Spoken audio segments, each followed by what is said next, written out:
It's happening. I We're think so. live. Excellent We're connection, playing it Ocarina. says. We're doing it live. We're really doing it live. We're really playing Ocarina of Time. I see it coming on. I'm hearing my own voice in my own headphones. Oh my god, it's real. Beautiful. Yes, Nintendo 64. Finally!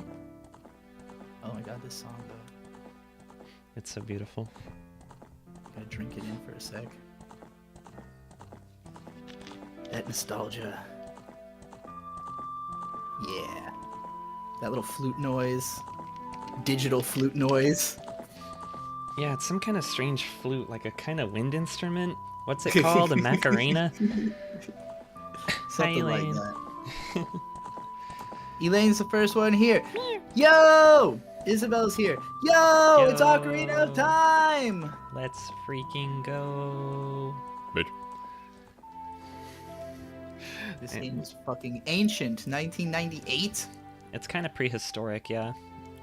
Game is only slightly younger than me.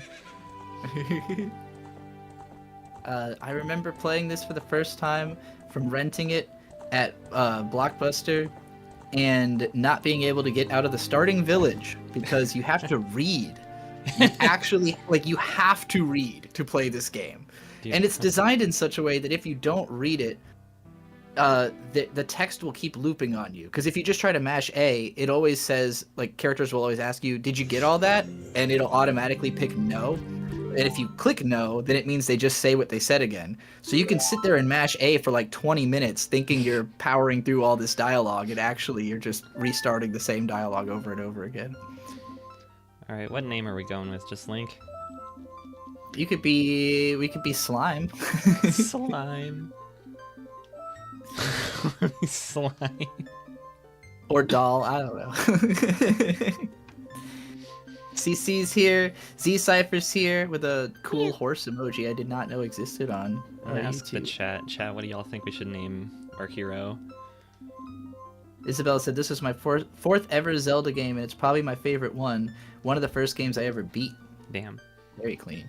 It's one of the first games I ever saw beaten, because even though I did not get very far into it, I want to say a year later, I watched my older cousin play through the whole game, and I think I probably read him strategy guides for parts of it, because the water temple is fucking impossible if you don't look into how to do it or are really patient. But Corona looks majestic with that smeary webcam, says Zinc. Thank you. So we've heard. Yeah, it's the glow. It's the pink hair glow that truly sends. You really do record on a potato. It's true, it's true. It's part of my brand. Alright, fuck it, whatever. Nobody gave us a name, so it's just going to Yeah. be Link. You Yeah. all had the opportunity Test to give files, us, dipshit. to advertise your own thing, to It's be like- name it after my book, but nope. Nope. Now it's just Link.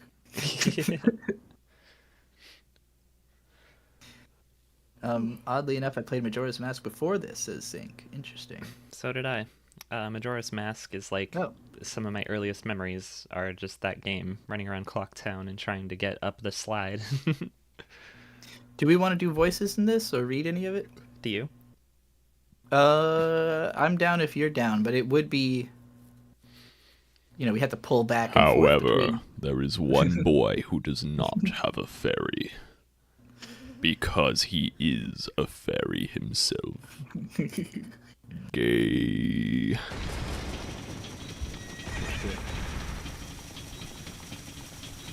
He's having fucked up dreams, just like me. I thought this part was so scary when I was a youngin'. Oh yeah, everybody in the chat, let us know how the audio balance is between the two of us in the game.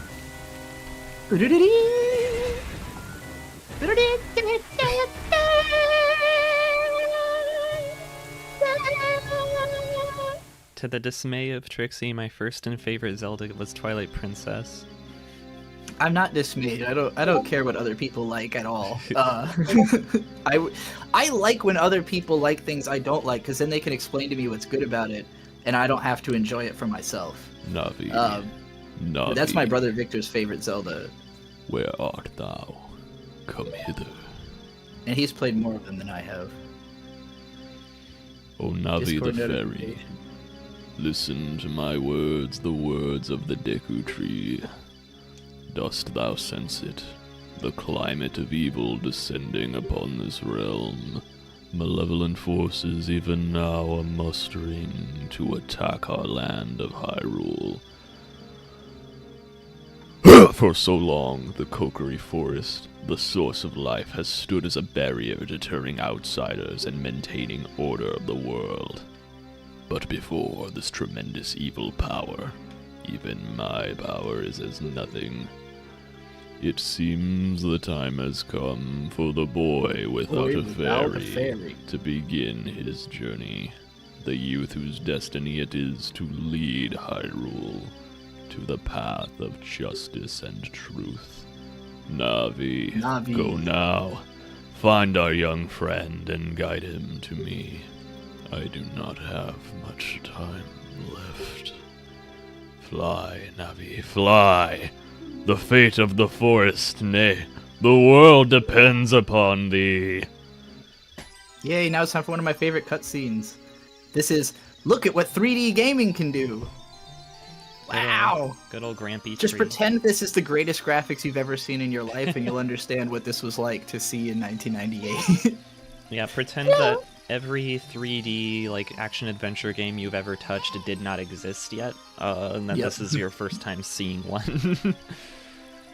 Shit like this just wasn't a thing. It's a clever way to let you know what you're about to emerge into, so that you don't have this feeling of like, oh, I have no idea what's going on when you get out of the, like, you literally just saw the whole town, you know? So now you're gonna get up and go explore it. Whoa, a 3D environment. The fact that she bumps into the fence on the way is my favorite bit. Like, I think about that all the time, just that little moment of her hitting the fence, kind of shaking for a second and then flying through.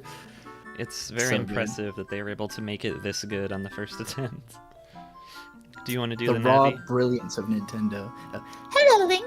Wake up! The Great Deku Tree wants to talk to you. Link, get up! Hey, come on! Can Hyrule's destiny really depend on such a lazy boy? That's exactly what Navi would sound like. I am happy. She's too foundational to my personality. I feel like all I ever say to people is, look, listen! But in like more complicated phrasing. You finally woke up. I'm Navi the fairy.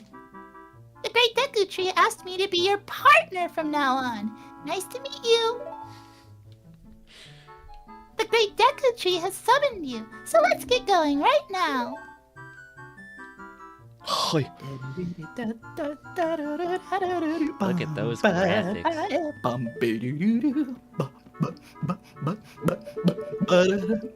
Oh shit. I forgot you could do that in that room. Oh my god, all the music is so fucking good in this game. It's unreasonable. Considering that, like, the sound capability of the N64 is, like, I mean, this is literally the best you could do with, like, instruments. So they needed raw songwriting skills to make it work. Wow, a fairy! Finally a fairy came to you, Link. Wow, that's great news. I'm so happy for you. Now you're a true Kokiri, Link. Is that right? The Great Deku Tree summoned you? It's quite an honor to talk to the Great Deku Tree. I'll wait for you here. Get going. Go see the Great Deku Tree. Hell yeah. Deku So Tree who is Link's OTP in this game? Is it Saria, Zelda, Malon, or Rito? I mean, Because I think of this as a harem game on some level. it certainly is. It most certainly is. That's not even a debate. I like the farm girl the best, but canonically, I think he literally gets engaged to the fish girl. So Oh yeah, that's true. He did promise himself to marriage, Rito. yeah. Look at this, Yeah, so this is the guy who, if you don't get this dialogue right, like, he tells you you need a shield to get through here. Yeah. And so that means you have to go collect... Oh, let me do his voice. Hey, you! Mr. No Fairy! Without a fairy, you're not even a real man! What? You've got a fairy? Say what? The Great Great Deku Tree actually summoned you? Nani? Nandato? Nani? Eh? Why would he summon you and not the great Mido? This isn't funny. I don't believe it. You aren't even fully equipped yet. How do you think you're going to help the Great Deku Tree without both a sword and shield ready? You're both, yeah. What?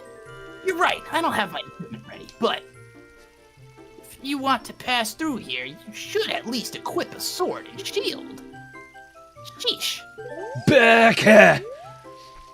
Is Link saying stuff that they just didn't tell us what he's saying, or are people just inferring from his silence, like, what they should say next? I like to think that Link is talking and that we just don't hear it. I mean, I feel like that was implied by Saria, because she was like, "Oh, what's that? You're going to the Deku Tree?" Like a fucking, like she's talking to a sock puppet or something.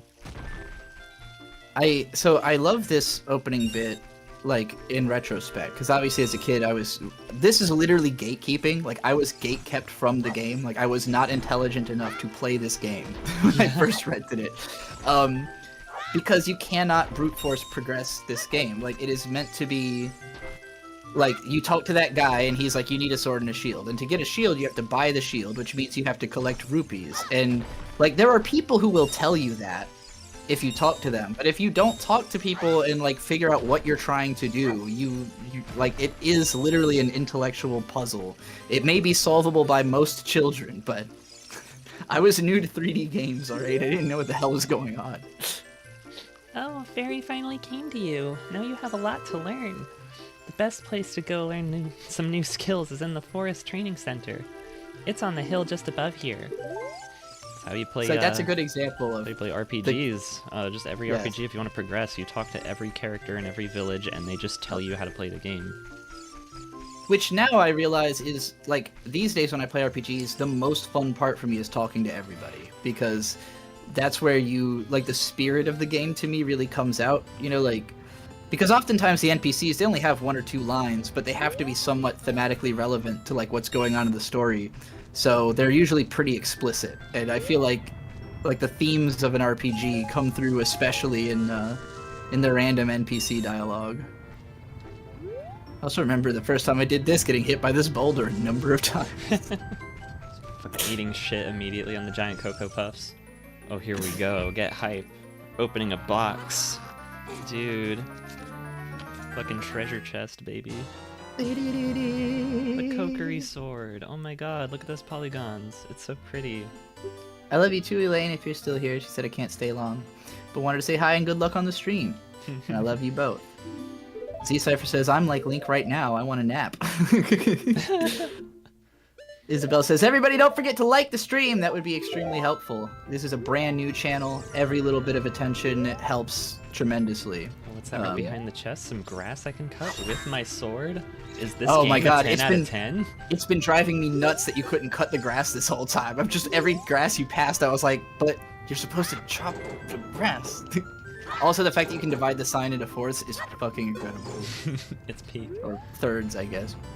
That grass grew back in the time that you were standing there, too. Yeah. Grass goes crazy fast in this world. There's gotta be something in these little grass pieces. No? Why the hell did they put it there?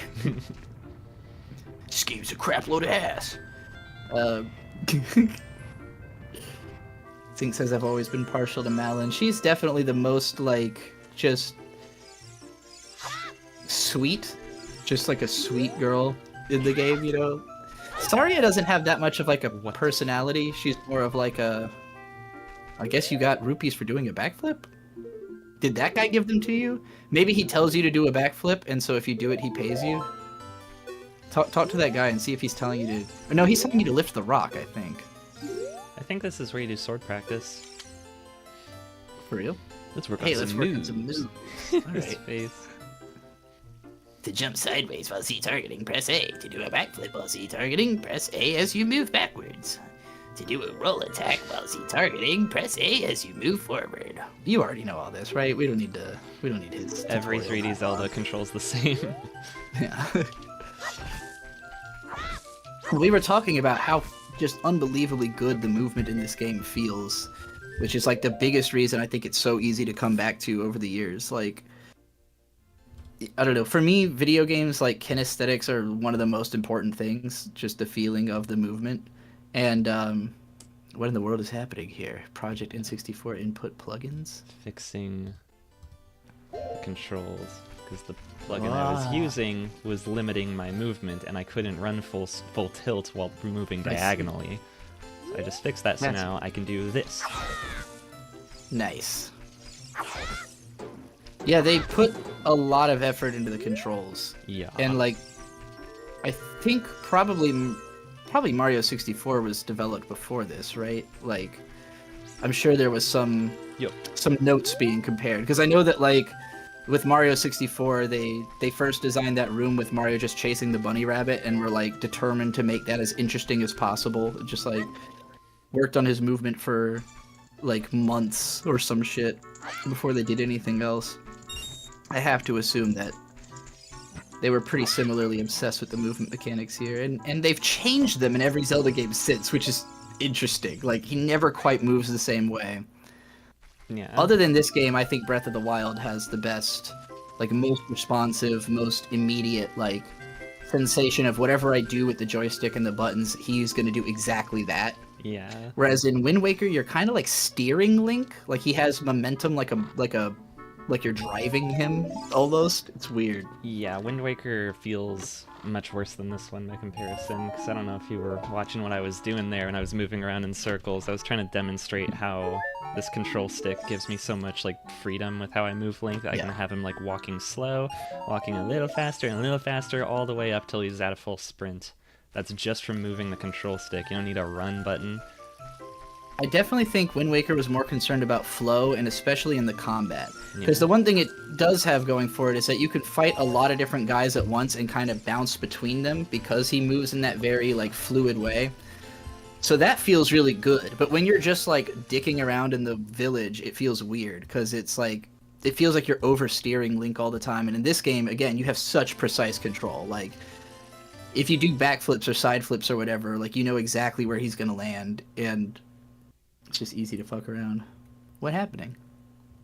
No, I'm trying to fix this shit again, because I couldn't move in a straight line. Huh. Interesting. Oh yeah, if you jump across those platforms, you get rupees. Or did you do that already? Yeah, I did it. Oh, nice. Yep, you need 40 rupees. I always found that very, very mysterious. Like, where are they coming from? Who's this paying way. you for that? Look over here with Z and talk to me with A. Yeah, I know how to do that. I'm not gonna talk to you. Oh yes, I love this music. I love that the shopkeeper can't see over the counter. It's just constantly jumping. Yeah, everybody in the Kokiri Forest is children. They stay babies forever. He's like a especially, well, you know what I say, real ones stay babies for life. But that guy is especially baby, like.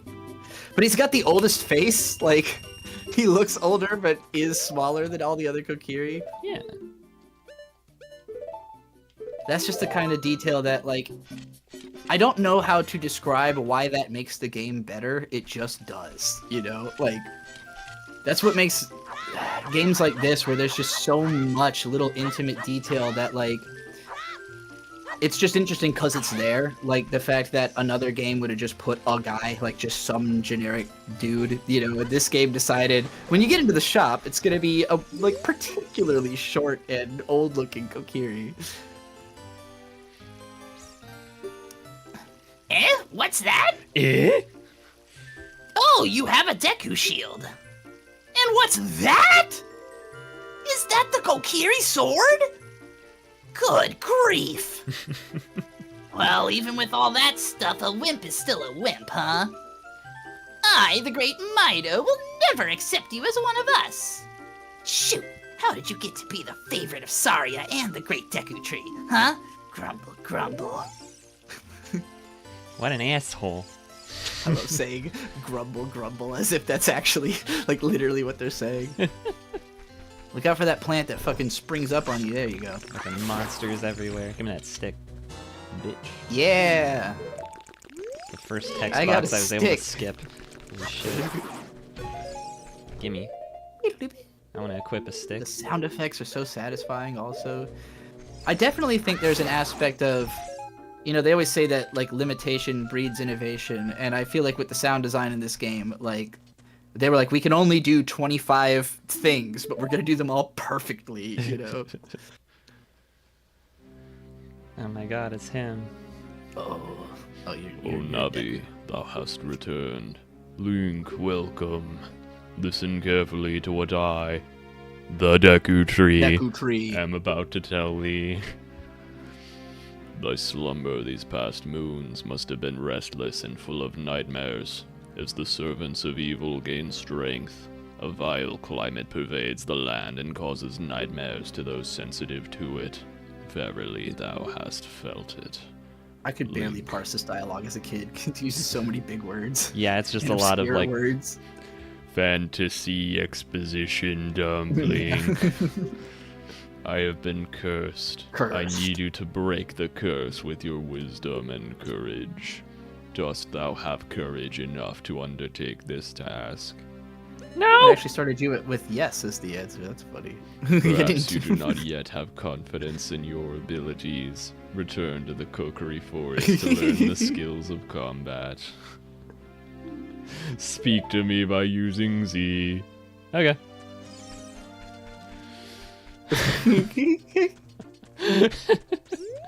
I'm using Z. How do I talk to you? There we go. I have been cursed. Okay. Yeah, you told us this part. I mean, I guess the curse is making you, you know, delirious. Can't tell what you've already said. I have tree Alzheimer's. Enter, brave Link, and thou too, Navi. Navi the fairy, thou must aid Link. And Link, when Navi speaks, you see up to listen well to her words of wisdom. Shout out Mayday from Space and Dr. Killjoy joining us in chat. This is the kind of shit I always dreamed of when I was a youngin'.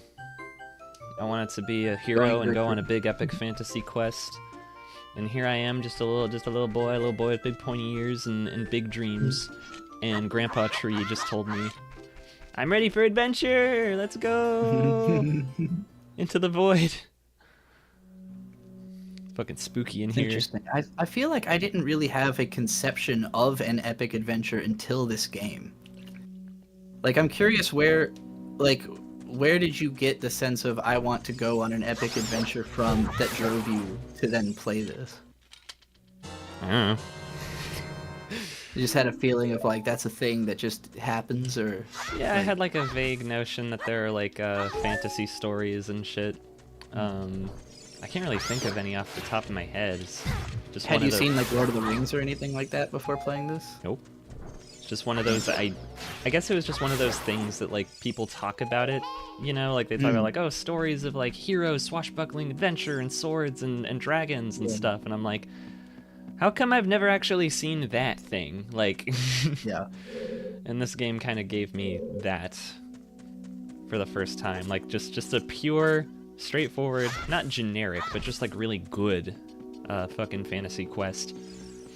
Yeah. Oh baby. I think, like, I think back on my childhood, because I would have been like 7 or 8 when, well, I guess I was 7 when this game came out, so I was probably 8 or 9 when I actually watched it get beat. And I don't remember having like experienced anything like it at the time. Yeah. Mostly because, like, in terms of watching TV and stuff, like I would watch like Cartoon Network and shows like Winnie the Pooh as a kid.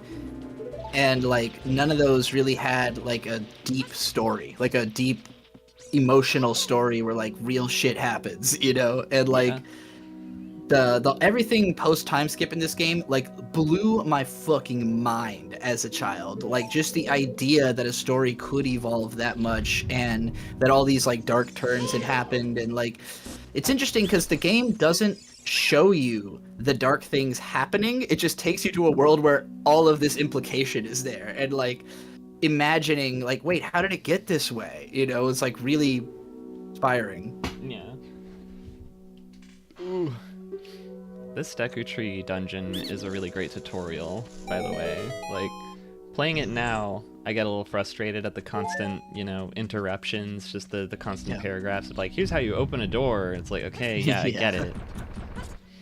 But like, again, at the time, like there weren't games like this. This was not a genre that existed, really. So having that kind of shit was necessary back then, and it felt like the exact amount of information needed to ease you into the experience. Yeah. Well, and like, I do think on the one hand, for people replaying the game, that kind of stuff's a little annoying, but this game can still be anyone's first 3D game today, and it still makes as much sense, which is really neat. For sure. And there's plenty of games that over-explain themselves or under-explain themselves, but I think this game does it. It's just paced really, really well. Yeah.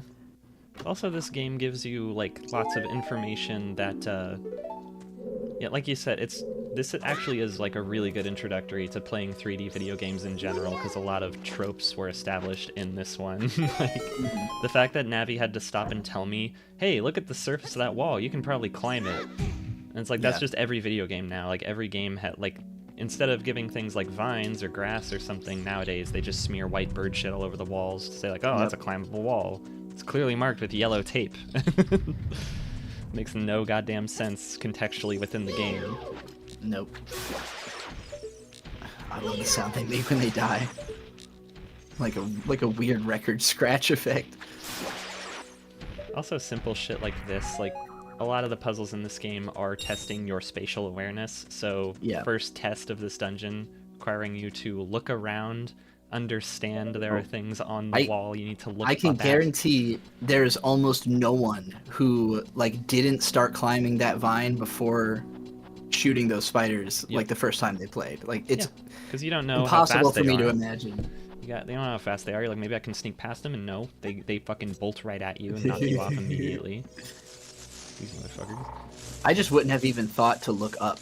Like, that is literally the biggest novelty of this game, is like, do you think to look up? And like, I feel like when Ego Raptor talked about this game, comparing it to Skyward Sword, he made that seem he made it seem like lamer than it is, because he was basically putting it like, well, because 3D space is new, this game is just enamored with the thought of like just looking around. And I'm like, not enough 3D games are though still enamored with that thought. Like nowadays the camera is always pulled back in such a way that you can just see everything all the time, so you never would have to like look up to find something like that, or you've just got such total mobility that, you know, there's nothing to be looking out for. Whereas I like that this game requires you to like enter a room and kind of literally just stop and look around and like figure out what's happening in this room before you start taking action.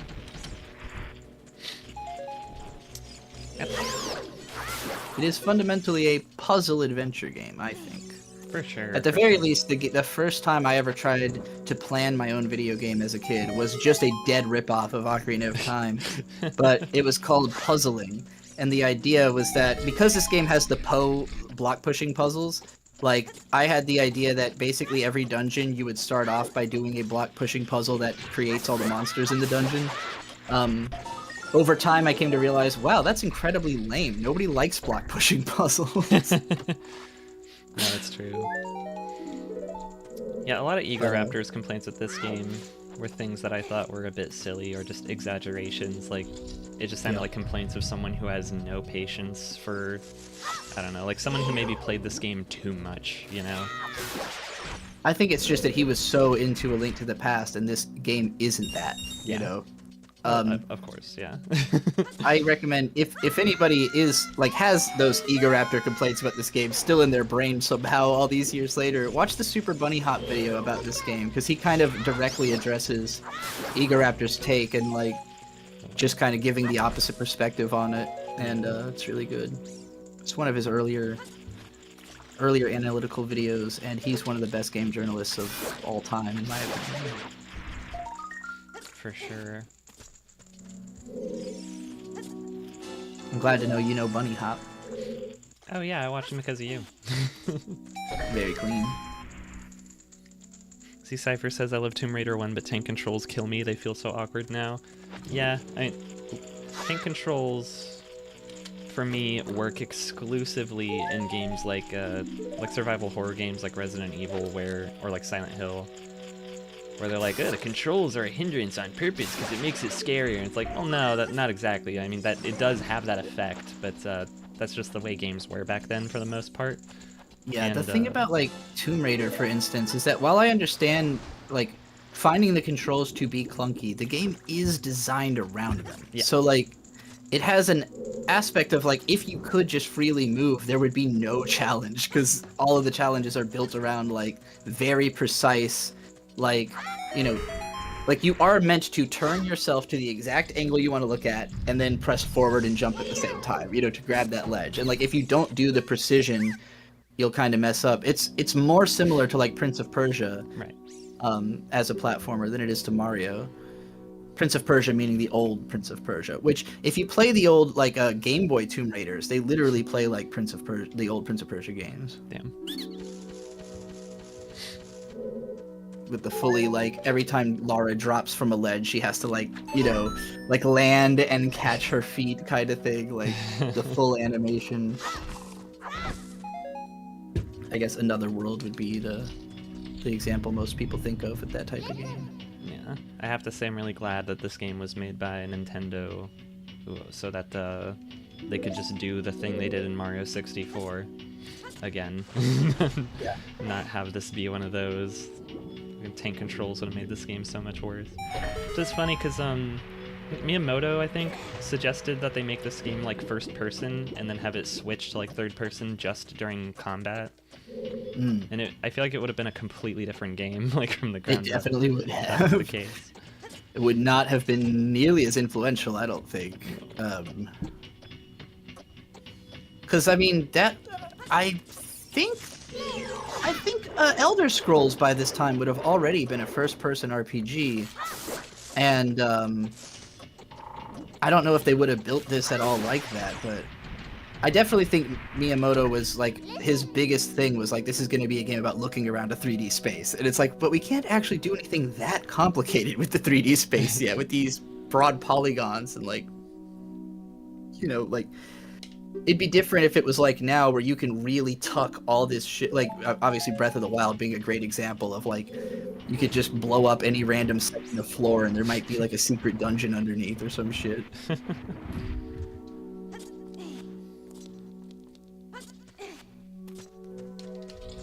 This game just has such a vibe, such a like mysterious, like, it's very dungeon crawler-esque in the way that it feels like you're just going deeper and deeper into this like darkness and this mystery of like this place that's just getting more dangerous and more dangerous, but you keep, you know, venturing a little further. So much of this But game Zelda- is like RPG-like without actually being like RPG. It's just like just a straightforward action game. Like you are directly interfacing with the world around you, the environment. You're in it. Like I do personally count Zelda as action RPGs, but it really depends who you ask, because there is a progression system that is not that different from like Tales of Symphonia. Like in those games, there's not a ton of customization. It's basically every new town you get to, you get the new sword that is better than the old sword, you know? So like, it doesn't feel that different from Zelda, where it's like inevitably you're just gonna get the power-ups. So, granted in those games you do literally level up, and in this game you don't. But you do get hearts, so I don't know, it's not that different. to me, like the only way RPG makes sense as like a genre of video games is if you categorize it by like the difference between RPGs and non-RPGs is that RPGs show you the numbers. Okay. If I see the numbers, to me that's an RPG. Even if like the characters are all set in stone and you can't even change their names, I still see it as an RPG because the mechanics of in video games, like the literal words used to describe them never accurately describe them so much as like knowing the history and like where the mechanics come from. Like video game RPGs exist because of tabletop RPGs like Dungeons and Dragons and shit. People, as soon as computer classes were a thing that existed, you had big old nerds trying to program a Dungeons and Dragons computer game. Yep. So They made a this lot is- of them too. Yeah. So many that it's actually impossible to nail down what the first ever video game RPG was. I meant just Dungeons and Dragons games, like all the fucking shitty SNES ones.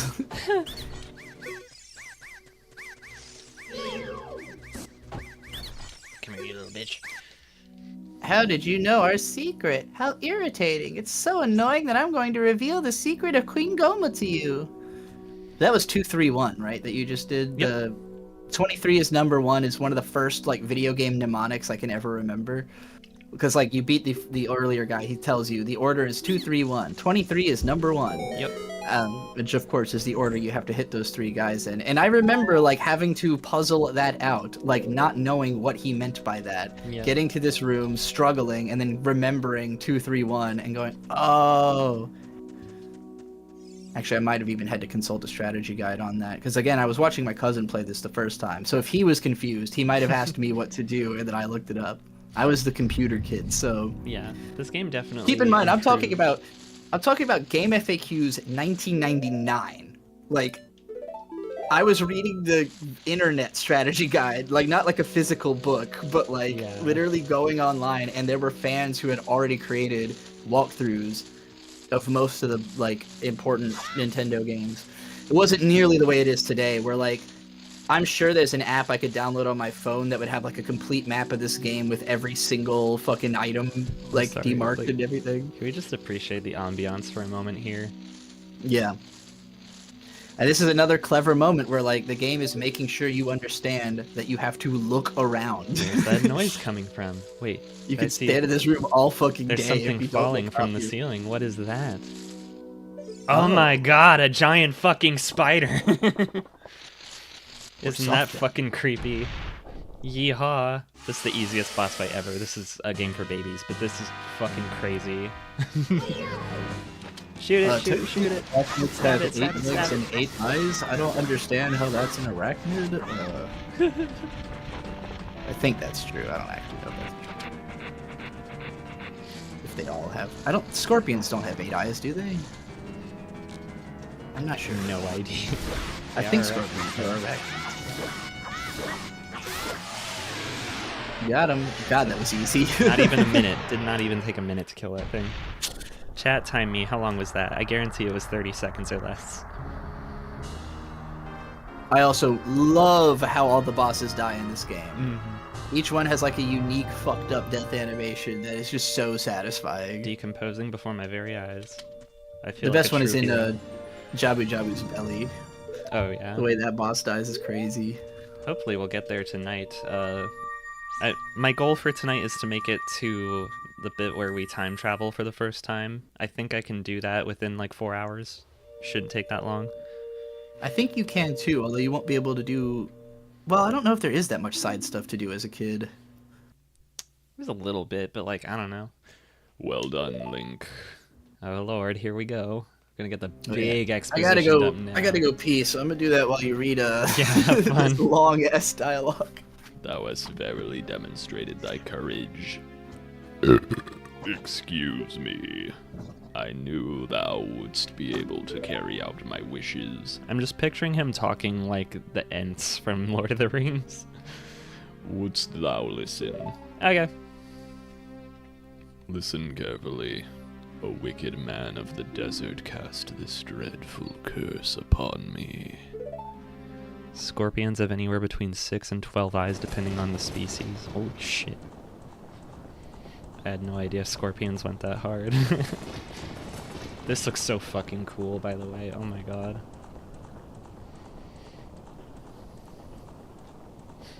This evil man ceaselessly uses his vile sorcerous powers in his search for the sacred realm that is connected to Hyrule.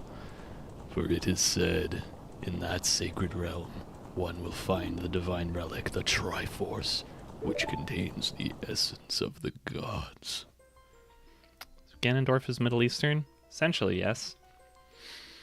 Before time began, before spirits and life existed, 3 golden goddesses descended upon the chaos that was Hyrule.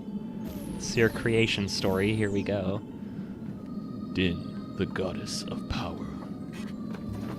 Nehru, the goddess of wisdom. Farore, the goddess of courage.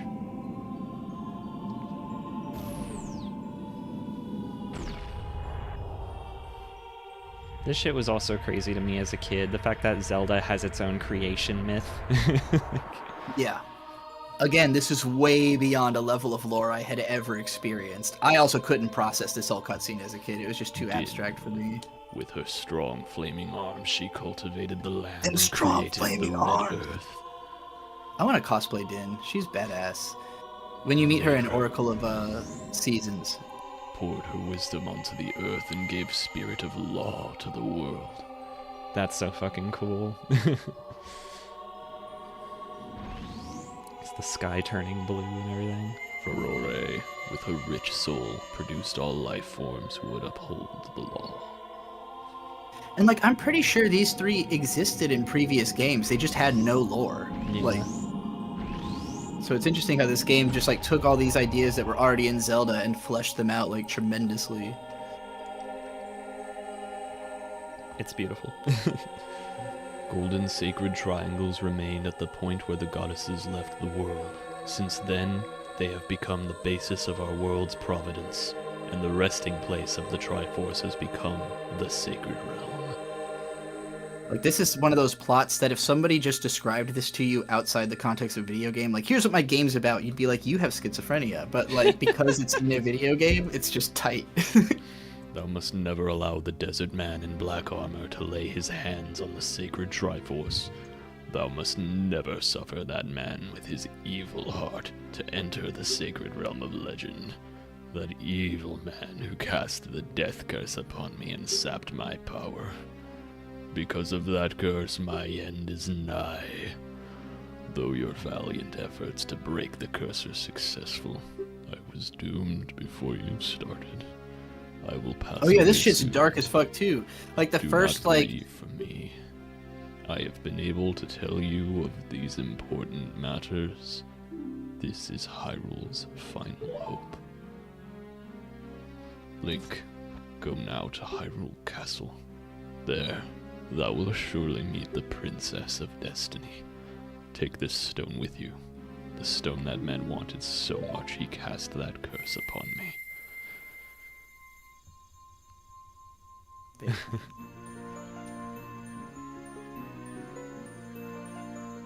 yeah, like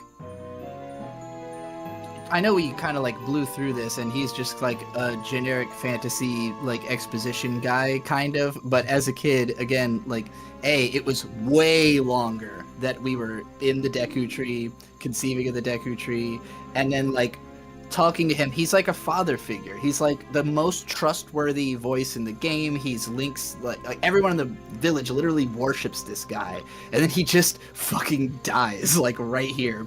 Every And as a hero's journey kid, story needs the mentor who dies at the beginning. It's important. Yep. This is the I didn't Gandalf. know that trope.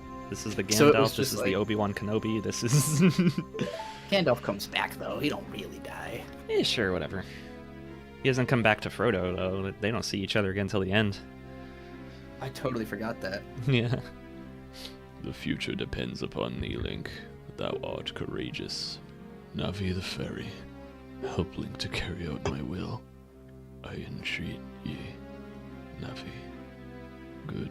Z-Cypher said, don't they think he Bye. killed the tree? I think Mido accuses you of that at the very least. Yeah. Oh, I didn't notice the leaves falling before. He is dead. Yeah, the tree just going gray and dying. I was like, holy shit, as a kid. Like, that really happened. Oh my god. They killed him. Let's go to Hyrule Castle, Link. Goodbye, Great Deku Tree. I probably should have read that more I solemnly, was but gonna say, I imagined her saying that a bit more somber. Goodbye, Great Deku Tree. like that. Did Mido just disappear? Holy shit. Hello? Oh, there he is.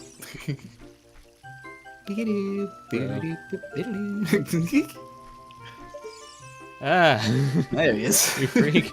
What the Oh yeah, shout out Ulamu Ui, who came in while we were reading that long-ass cutscene and said Ocarina of Time is very ambient, ominous, and kind of relaxing. Yeah, For sure. those are all good words for it. Oh yeah, Wind Waker also had shockingly deep lore. I didn't know because I didn't play it as a kid, but once I got my hands on Wind Waker HD, I was like, oh, this is like literally a straight sequel to Ocarina. I didn't know it was that on the nose till I played it. Mayday said scorpions are really fucked up. They have anywhere between 6 and 12 eyes, depending on the species. Oh yeah, That's I read that crazy. while you were in Turlet. Did you want to read this dialogue? Oh, the Great Deku Tree. Did he die? How could you do a thing like that? It's all your fault! And just walks away. Disappears again. I don't think you're supposed to see him disappear. Like that was probably the emulator's fault. I do think I feel like maybe I played this on an emulator last too, because I do remember people kind of like phasing into existence like that in this town. As a kid, I always assumed, because you can see the fairies from far away. It's Yeah. just like a 2D sprite, but you get closer and they fade into existence. I think it's part of like the forest magic or something. Like, I don't think other NPCs do that. Interesting. Like maybe are Kokiri meant to be unseeable? Like I think they are hidden somehow. Like I know the Lost forest Woods itself is like protects them. inaccessible. Yeah. Now that the Deku Tree's dead, I don't think they're gonna. I don't think that spell is gonna keep lasting. I don't know. We'll find out. I when mean, we it come wouldn't back. make sense really for Link to even be able to see them if they were like invisible to non-Kokiri, since Yeah. he's not one. Who's this? We Kokiri will die if we leave the forest. You're not going to try to leave the forest, are you? Of course. Naturally. I am not one of you. I come from a distant time. I am known as the Kicker of Elves. I am also known as the... What is it? Goblin Smasher? I don't remember. Oh, you're leaving. Angel Crusher. That's what it is. Oh no, my childhood best friend. She's a girl and she's the same size as me. That means she's my true love. I knew that you would leave the forest someday, Link. Because you're different from me and my friends. But that's okay. I have green hair. Because we'll be friends forever, won't we? Yes. Absolutely. I want you to have this ocarina. Please take good care of it. Hell yeah. It's beautiful. She got a big head. Saying that during this like heartfelt moment. I want you to have this. Got a fat head, bitch. I love that Why your like, hair very green? ambivalent expression on her face. Why you look like that? He looks so dumbfounded It's okay. staring at it too. I also have a gigantic head. This is Scientifically speaking, top percentile head size. such a weird instrument. How do I hold this? Where do I put my thumbs? When you play my ocarina, I hope you will think of me and come back to the forest to visit. I'll think about it. This is awkward. I'm leaving. I think the size of my head is why people think I'm taller than I am when they see me on the internet. Maybe. I was definitely surprised because you told me your height, and I was like, oh, that's my height. And then we met in person, and you were ever so slightly shorter than me, and I was like, God damn it, you are tiny. And it's like mostly my head, like and torso. I just have really short legs. Yeah. Anywho, enough about me and my physiology. We're in Hyrule Field. Yeah, just soak that in Oh. for a moment. Just really take in how like open world games were not a concept. Nope. It's literally they were just making this adventure game. It was gonna be like all broken up levels like Mario 64, and Miyamoto was like, I want a horse. Can I do Like- the owl? Yes. Hoot hoot! It appears that time has finally come for you to start your adventure. I want to shoot him already. You will encounter many hardships ahead. That is your fate. Don't feel discouraged even during the toughest times. Go straight this way and you will see Hyrule Castle. You will meet a princess there. If you are lost and don't know which way to go, look at the map. The areas you have explored will be shown on the map. Press start to enter the subscreens in Z or R to find the map. On the map subscreen, you will also see a flashing dot showing you which way you should go next. Did you get all that? I think so. Alright then, I'll see you around. Hoo-doo-doo-doo-doo! Yeah, that is one of those moments where that dialogue to me as a kid was 5 minutes long because Yeah. I did not know that I was clicking no over and over and over again. And now we're in the big field. Okay, quick. Which Hyrule Field do you like more, Ocarina or Twilight Princess? Ocarina, by far. I'm with you there, 100%. Yeah, I'm surprised though, because I know you like the Hyrule Field in No, I fucking Twilight. love Twilight Princess. I love that game to pieces, but just Ocarina is like timeless. This game has so many little cool like secrets, hidden little nooks and crannies. There's shit to do, shit to find, and Twilight Princess's Hyrule Field is like exponentially larger and designed in a way that it doesn't make as much sense. Like in this game, it feels like everything is spaced apart. Oops. Okay. Everything is spaced apart in just the right way that you will naturally go the places you're supposed to go in the order you're meant to. Like, Yeah. I feel like everything in Ocarina is laid out perfectly to where your natural curiosity will lead you to the next destination you're meant to be at. And like, even if, let's say you're just insanely curious, it's like your first time seeing a game this big, you know, and you're like, fuck, I want to go everywhere. What's that thing over there? What is that? What's this do? You know, like, what... There's a big fucking mountain over there. Skeletons here. There's a fucking... Like that. You can see a house with lights on in the distance. What's that? That's the ranch. There's all this shit. I love You could that it just takes- run around and do everything. And It takes just long enough to get to the castle that if you don't go straight there, like just happened, it closes up. And now you cannot continue the story. You have to wait till daytime Yup. and hang out in the field. And I think that would incentivize a lot. Like, if you were not the type of person who headed straight to the castle, it means that you want to explore, so the game now, like, forces you to stay in that lane of, like, all right, you wanted to explore so bad? We locked the castle. Go figure out what's happening. Exactly. I was trying to run up the chains of the drawbridge because there's rupees at the top, and forgot that I'm playing on an emulator and the control stick does not do exactly what I want it to do at all times. So it's a bit of user error on my part when I jumped in the water there. But you know, it's also the game's fault.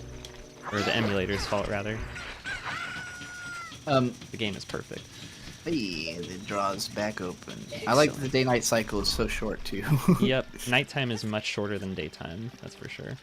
Why are you trying to walk up this chain? What is there something up here?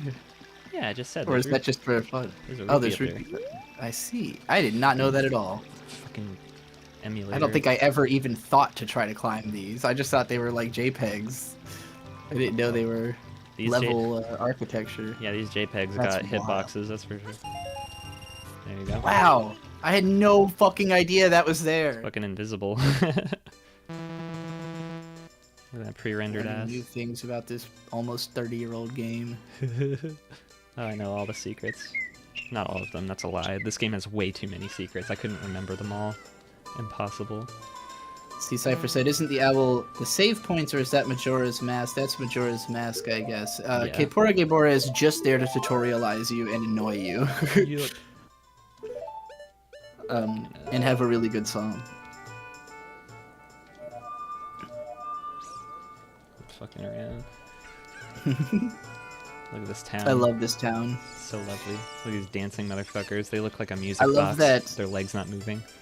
Like, it will never become nighttime while you're in town, but if you stand around in the Temple of Time area, it can become night, and then you come back into town, and it's a totally different experience. It's the nightlife version. Yeah.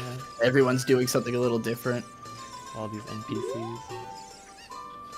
And there's different places that are open and shit. My precious puppy can run faster than any of the other mutts around here. Alright, you freak. This is also, like, maybe the most RPG... Hey, there's Malin. She's just hanging out. Yeah, because her dad's passed out outside the castle. Yeah, this is where the game truly opens up, because even if, like, Hyrule Field is like, okay, you can run around, but if you actually tried to do anything other than come here, you wouldn't get very far. Like, you could find some secrets and collectibles and stuff, but most of the stuff in Hyrule Field is like Metroidvania. You're like, oh, I'm gonna have to come back here with something, you know? But in town, there's lots of random little things you can do. I didn't even know about these back alleys the first time. Yeah. Like, I think watching my cousin play this, I don't think he ever even went into them. And then, like, the second time I watched someone play the game, I was like, whoa, there's all this extra stuff in town. I don't think I knew about the alleyway until my friend in high school told me about the soldier who dies here. I was like, there's a... Oh, Definitely look. forgot about that. That looks like the old man from Zelda 1. I don't remember that guy at all. Yeah, who is he? Hey, Sonny, I'll tell you something helpful. Is it dangerous to go alone? I heard this is a mysterious fountain somewhere near the castle. All right. Ah, there's a great fairy fountain in the castle courtyard. Probably under a rock, because they usually are in this game. Rock that I cannot explode yet. I like don't know those how. two homosexuals that are just laughing at each other. Which ones? Where are the Over where are on the homies? right. Oh, Those yeah. guys.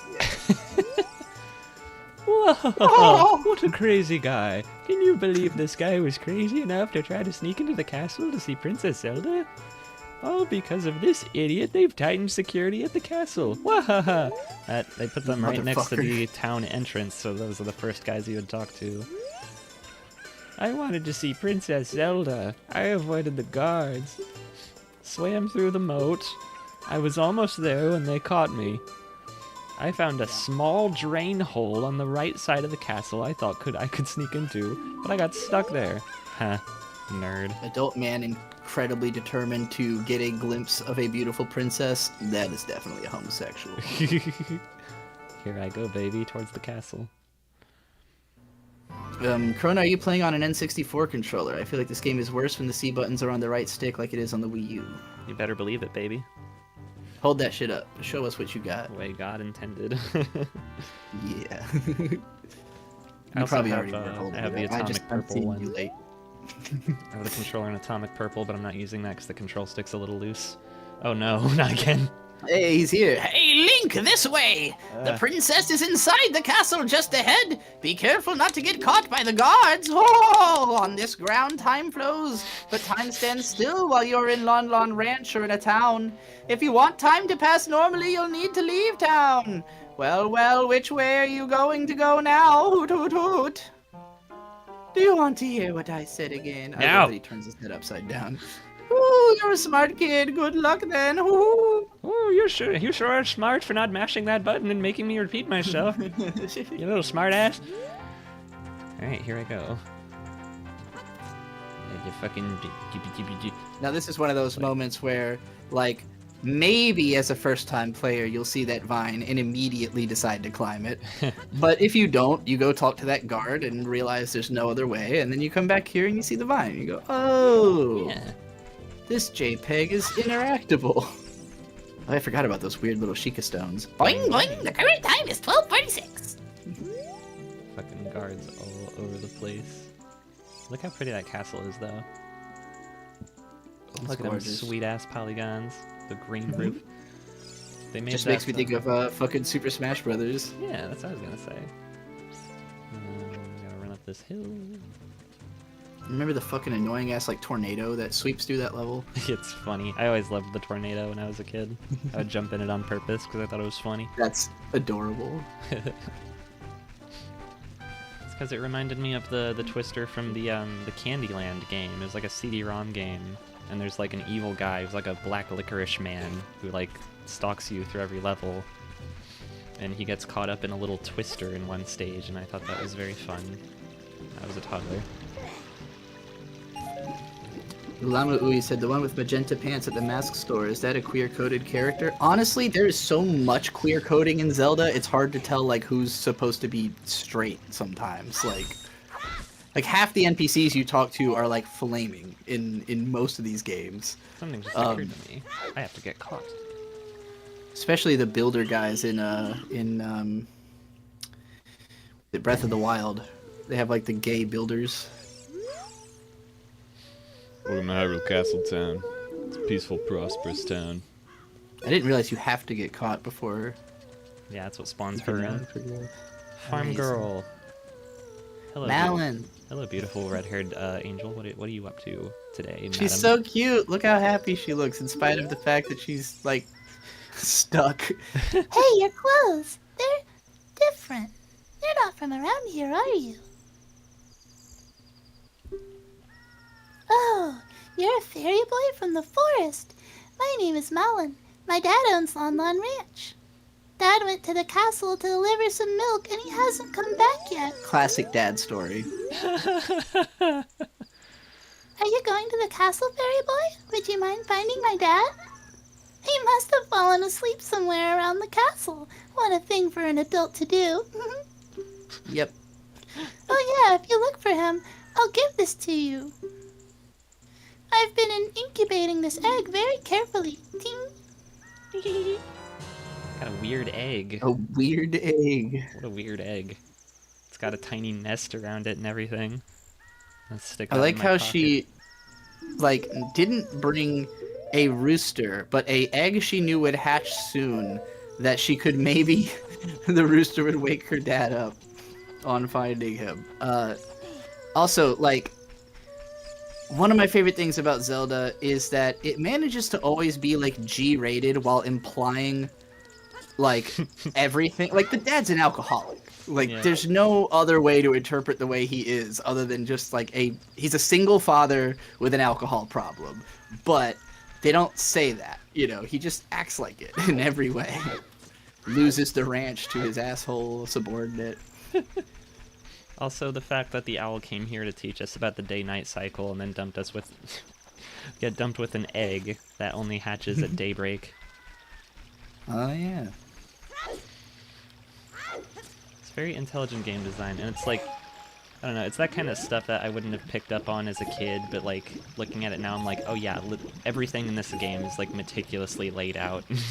There's hints to everything you're supposed to do. You just gotta know where to look for them. Wow, a Gotta- chicken hatched from the egg you were incubating. It's the miracle of life. Oh look, it's Super Mario. Oh my god, he does look like Mario. That hadn't really occurred to me. Did you not know he has I love the his Bowser Hairy brooch? ass arms. He has what? He has a Bowser Oh my brooch on. god, he does have a Bowser brooch on. I had no idea. Yeah, it's pretty funny. His little bow tie. Okay, Alright, so wake he up. is just supposed to be like if Mario was a real plumber. What a donation! Can't a person get a little shut-eye around here? Mamma mia! And who might you be? Yes, I'm Talon, the owner of London Ranch.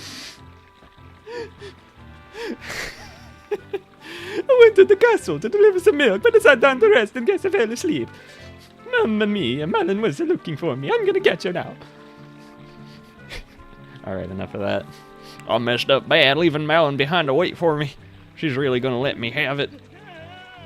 He is terrified. That man is terrified of his 10-year-old daughter. As well he should be. She's probably the one keeping anything under control at this farm. Here we go, baby.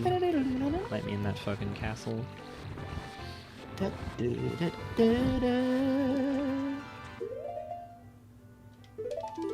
Just get paranoid every once in a while and I have to save. It's really nice of them to include a save button in the menu screen like that. Just save anytime.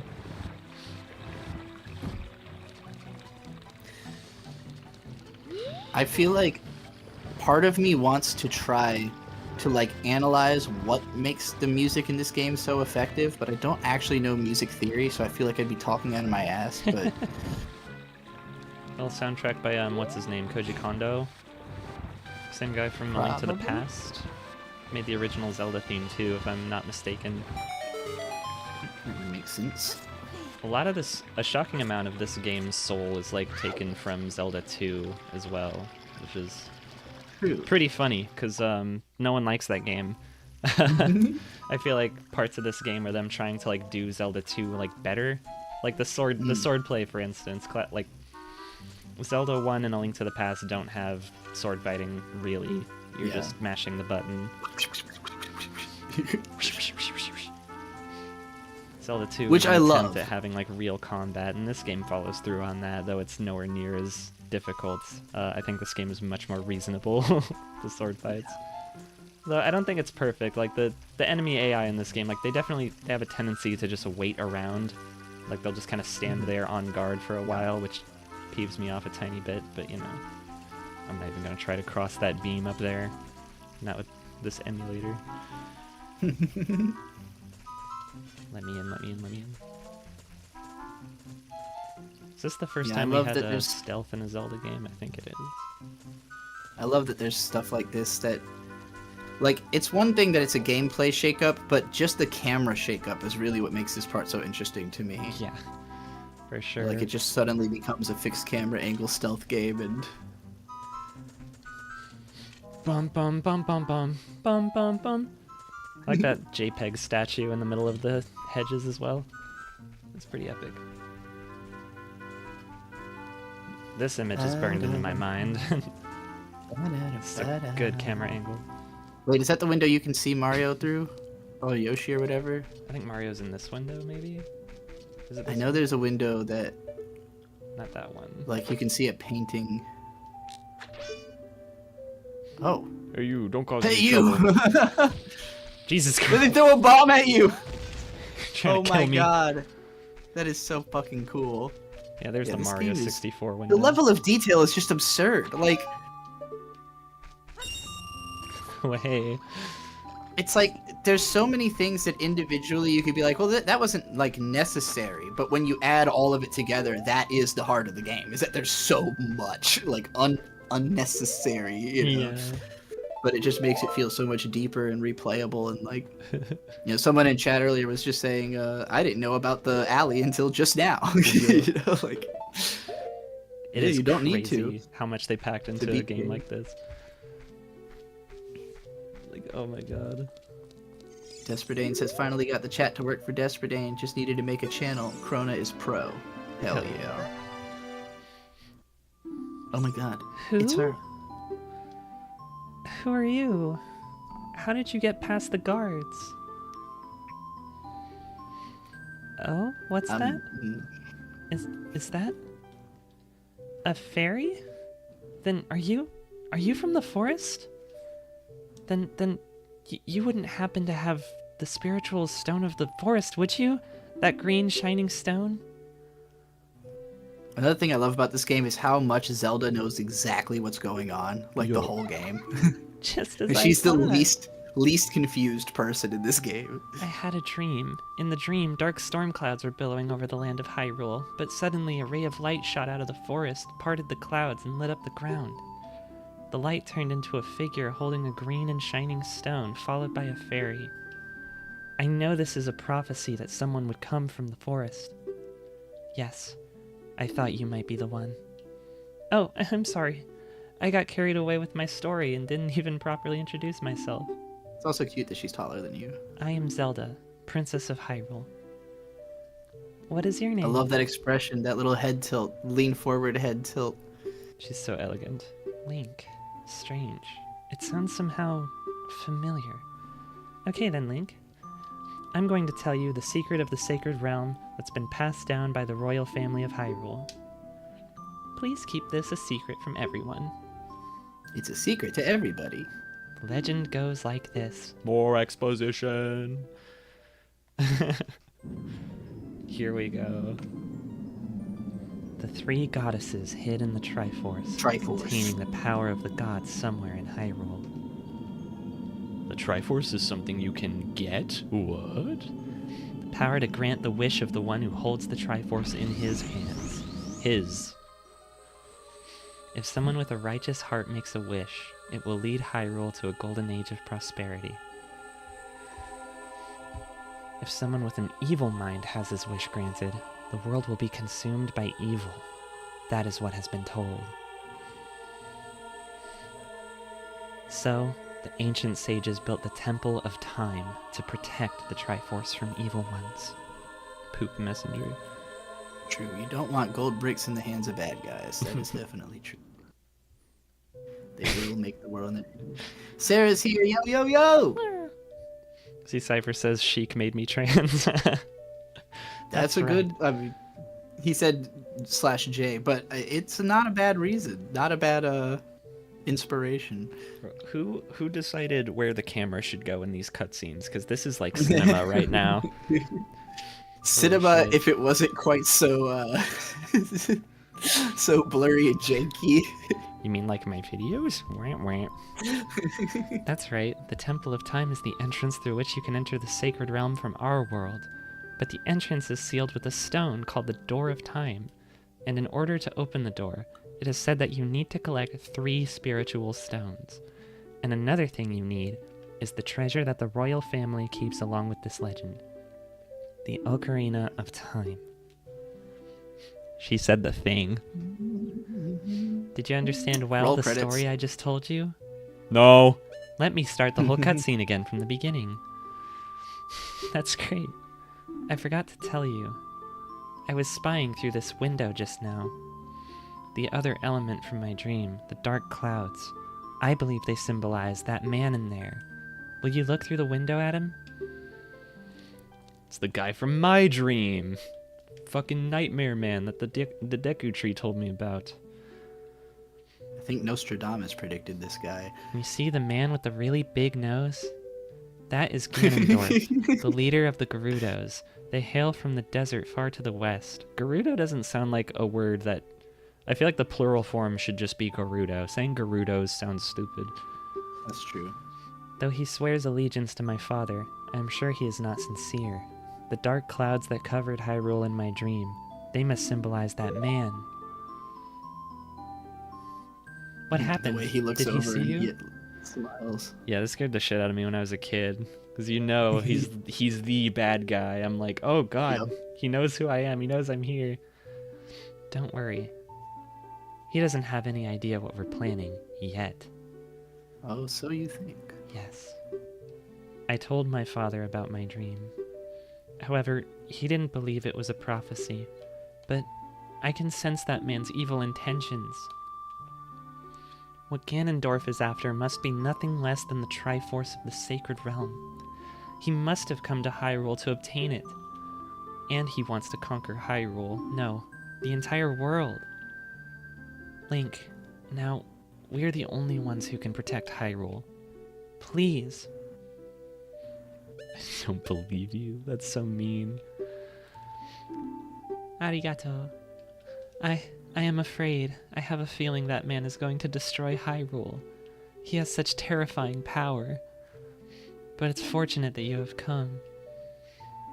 We must not let Ganondorf get the Triforce. I'll protect the Ocarina of Time with all my power. He shall not have it. You go find the other 2 spiritual stones. Let's get the Triforce before Ganondorf does, and then defeat him. One more thing. Take this letter. I'm sure it will be helpful to you. Again, on the cinematic level, just appreciating how many random ass camera angles were in that, and it was not like shot reverse shot or just like 2 characters standing there and the camera's just at a 3/4 angle or whatever, like in most cutscenes. I really love that they put effort into keeping that visually interesting. My attendant will guide you out of the castle. Don't be afraid to talk to her. Oh, here we go. Lady Impa, baby. Best. She's so cool. Look at her titties. There's like 5 or 6 polygons on her titties. Nova coded. This is definitely the type of woman that I represent myself. I think she's my type of a girl. That's why you should do her voice. Oh yes, I am Impa of the Shikas. I am responsible for protecting Princess Zelda. Everything is exactly as the princess foretold. You are a courageous boy. You are heading out on a big new adventure, aren't you? My role in the princess's dream was to teach a melody to the one from the forest. This is an ancient melody passed down by the royal family. I have played this song for Princess Zelda as a lullaby ever since she was a baby. There is mysterious power in these notes. Now listen carefully.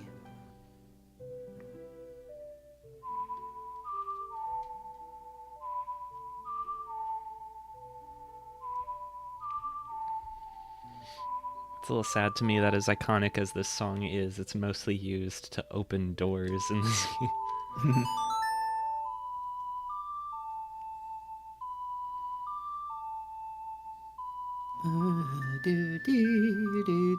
Yeah, trying to play this song with a control stick would be hell. I would hate that. So in the trailer for this Let's Play, I talked about how this is the most nostalgic video game, and Zelda's Lullaby is like my biggest piece of evidence about that, because like aside from being one of the main themes of the game, and just a very nostalgic song, even in the context of the game, it's a lullaby that's been sung to Zelda since she was a child. Yep. So it's already an old song. It's already meant to evoke a nostalgia. And so it's not that I'm nostalgic for it because I played the game as a kid. It was already nostalgic when I was a kid. It gave me that feeling in a way I'd never experienced. I had no idea what nostalgia was, but you experience the nostalgia because you go from being a kid to an adult in this game, and the meaning of Zelda's Lullaby changes as you grow up, and it goes from just being this cute thing that you use to open doors to being like this really emotionally gratifying ending theme, you know? All right, I'm voicing her. Take a good look at that mountain. That is Death Mountain, home of the Gorons. They hold the spiritual stone of fire. At the foot of Death Mountain, you will find my village, Kakariko. It is there I was born and raised. God, look at the little dagger on the back of her hip. She's so cool. She's definitely a ninja. Yeah. You should talk to some of the villagers there before you go up Death Mountain. The song I just taught you has some mysterious power. Only royal family members are allowed to learn this song. Remember, it will help to prove your connection with the royal family. Important. If you don't remember that, you will not get up Death Mountain. The princess is waiting for you to return to the castle with the stones. Alright, we're counting on you. She disappears with a Deku nut. Yeah, I want to cosplay her. I think I need bigger tits, but... Epic. Okay, so that version of the song, right? Yeah. The one that starts off... I can't fucking find that. Yeah? Like, on YouTube. Because every version of the Hyrule Field song opens with the... which is fine, but I wanted the violent one for our trailer. So I was like scouring for like 20 fucking minutes trying to find the one that starts that way. I could not find it as an individual song. I just don't think it's on the soundtrack that way. I guess I could have found like a Let's Play where someone walks into the field and just nabbed it from that, but that would have been such a pain in the ass. Mayday, I missed Impa? You did, only by a few seconds. I'm sorry, but she'll be back. She's really good. Eventually said loving Krona's voice acting for Zelda. Thank you. I tried. Oh, this is my favorite song in the whole game. Oh, yeah. I meow this song out loud all the time. Ding dong. Unfathomably ding dong. nostalgic also. I'm a clock soldier of Kakariko. Current time is Oh. 1600 hours. Hello there, son. Zelda's attendant, the Great Impa, opened this village to the common people. We have only a small population now, but someday this place will be as lively as Hyrule Castle Town. Oh yes, it will. Climb up the stairs at the north end of the village to find the trail that leads up Death Mountain. But you need the king's permission to actually go up the mountain. Oh, good thing I have a letter. Wait, in the future, isn't this where all the people who are still alive from Hyrule Town end up or something? Yep. What is the state of... Okay, so he's not wrong. It will be as lively as Hyrule Castle in the Unfortunately, future. yes. I am the boss of the carpenters that Impa hired to improve this village and make it into a true city. Shit. But young men these days don't have any ambition. Do you know what I mean, kid? This guy looks homophobic. My workers are just running aimlessly around the village and they're not making any progress at all. Even my own son doesn't have a job and he just wanders around all day. They're all worthless, I tell you. Alright, Mr. Capitalism. What are you doing? You're just standing at the front of the town making a big face.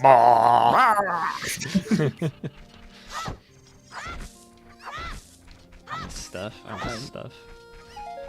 I have never forgotten...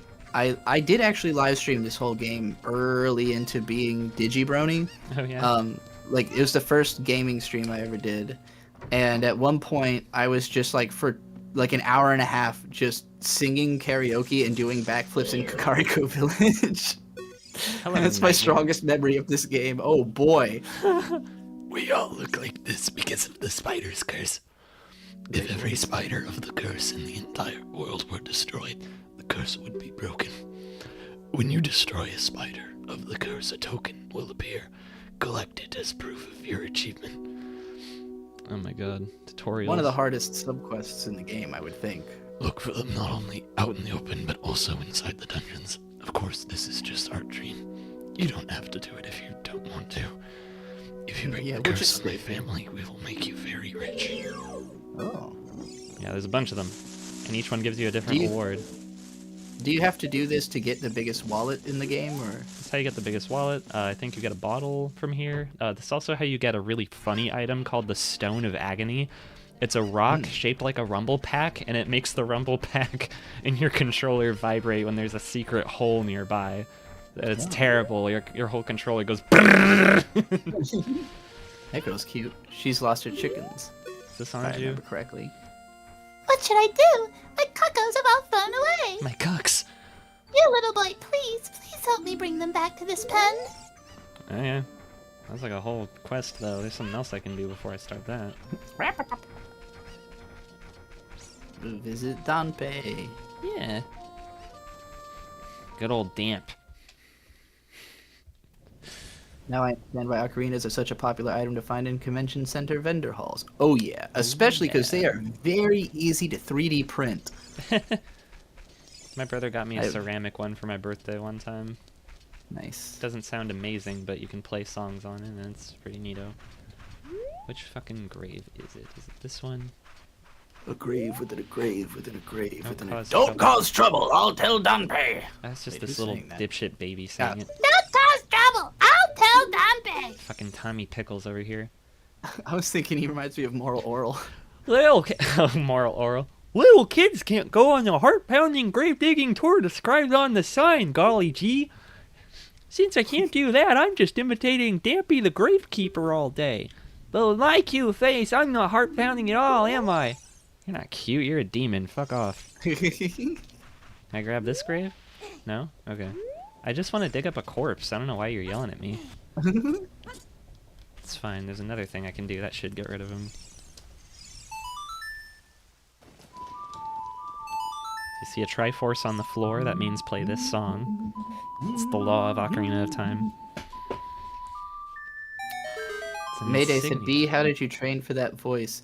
I've just always been doing high-pitched voices my whole life. Mostly singing along to songs. Like, Damn. singing along to really high-pitched vocalists. I had to unlock my head voice today for a job interview. Normally Head I voice? just yeah, like head voice versus chest voice. Ah, okay. Head voice. Head voice. Up here. Top Yeah. of my head. Yeah, whenever I meet new people, I try to do my fucking femme voice, but I don't really care that much most of the time. I'm like I don't talk with a girlish voice for the sake of alleviating dysphoria. I do it so that other people are prompted to address me the Right. way I want to be. that makes sense. I would say for me it's just a matter of like what I'm saying and to whom. It changes the way I speak. And also the microphone. Like I know I've talked about this before, but just whatever sounds good on the mic is what I tend to go for because I just know what does. And it's not, this microphone's not good for femme vocals. Like it's good for low bassy Yeah. and mid-range like voice, but not really that good for high pitch. I'd love to get a new microphone. This one is now officially like really dated. Like Yeah. it's at the point where people are complaining about the audio, and I'm like, this is like a good microphone 10 years ago. Sounds good but- to me. It's just the occasional audio glitches and Yeah. fuck-ups. It also like, I'm sure it's been damaged too, because I've traveled with this thing a lot and not like kept it super safe or anything. Yeah. Just shove it in a backpack and go. God, those fucking This place is creepy as fuck.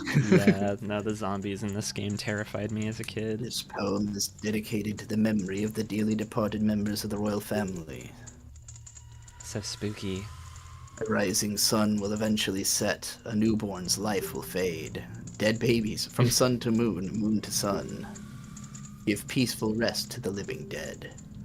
This is an interesting poem, huh? Something is inscribed on the tombstone, eh? It's the secret melody of the Composer Brothers. Mario and Luigi? I did not know you could learn the Sun Song this early into the game. Oh yeah, I could have done this before going to the castle if I wanted. Huh. Well, you couldn't have played Zelda's Lullaby, though. At the gravestone, right? Oh no, you're right. You're right. I was thinking of Epona's song. You can go to Epona. You can learn Epona's song almost right away. Interesting. It's not useful till you're an adult, though. Then the Sun Song. Excellent. Excellent. I think I referenced the Sun Song in one of my songs. Restless Souls. What? I didn't read it. Sorry, I thought you were gonna start yapping again. In my song Aura Borea, there's a part where I say something about the secret of the Sun Song. Because they mentioned the secret of the sun in the background track. Digit said, "Why use a microphone? Just scream really loud so we all hear you." The Sun Song freezes redeads? I don't even know if I knew this. Sure does. Pretty epic. That makes them so easy to deal with. They have blue blood. Oh god, I forgot the corpses just stay there. That's disturbing. I'm getting out of I here. think they come back, right? Like, they don't stay dead. Oh, I hate them. They're so fucking They creepy. get up and they fucking scream. I like these gigantic bones, though. Whose head is that? Oh, yeah. That's a demon. That's not a human head. That's fucking... Maybe a Goron. This one looks like a person. You know. Check. Those who break into the royal tomb will be obstructed by the lurkers in the dark. Lurkers in the dark. Was the skeleton telling you that? Those who've been obstructed by... Skeletor.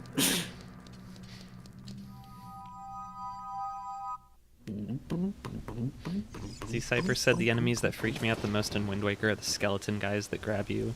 I think those are also redeads. Are you talking about the ones that have like beady red eyes and they scream at you? Because those are also redeads. It's the same monster. Hey, it's different nighttime. game. Dante's here. Yay. There he is. Oh, he's so funny. Hey kids, kid. don't mess around with the graves. I'm Dante the Gravekeeper. My face may be scary, but I'm not a bad guy. Let me give you an advertisement for my side business. Dante the Gravekeeper's heart-pounding grave-digging tour. What's gonna come out? What's gonna come out? When I start digging, we'll find out.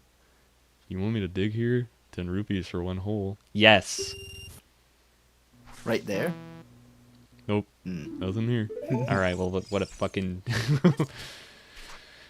So I think the idea there is that he's just constantly wandering around and you can just tell him to dig wherever he happens to be, and there must be a few spots where you get something. There are definitely designated spots. I like how you just knew exactly what grave also. Like, not even more than one attempt. Just, yep, that's the one. Oh, there's flowers in front of it. Oh, clever. This is what I need. Think I was gonna go to Hyrule Castle Town and spend 80 rupees on one of these? Nah, bitch, I know where to find one. Holy shit. Exactly what we need. So, that's one of those moments of abject brilliance, right? That's that's the kind of shit people praise Dark Souls for. Like, oh, did you know that you don't actually have to get that fucking fight for gargoyles until you've already got the plus 20s Y-hander? Like, hell yeah. Wow, this game is great. You can't actually have a plus 20s Y-hander, but you could have like a plus 5s Y-hander or something. Has to be daytime so I can do the Cuckoo quest. The Cuckold quest. Lama Ui said, for me, the most anxiety-inducing moment in Wind Waker was infiltrating Ganondorf's fortress. I actually just played that like a couple days ago. And yeah, no, it's fucking... Every time those moblins get close and the music goes... I have that fucking percussion. Your voice disappeared for me. It goes like... Rona? Meow. I can't hear you anymore. You can't hear me? Is that an issue on my end? What the heck in heck? Let me check the stream and see if you're... Hello? You're still audible on Hello? stream, but not from me. What the hell? Oh, that's strange. Is it my fault?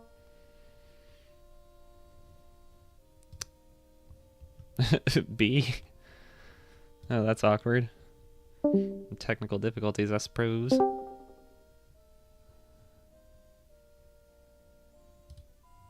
What the hell?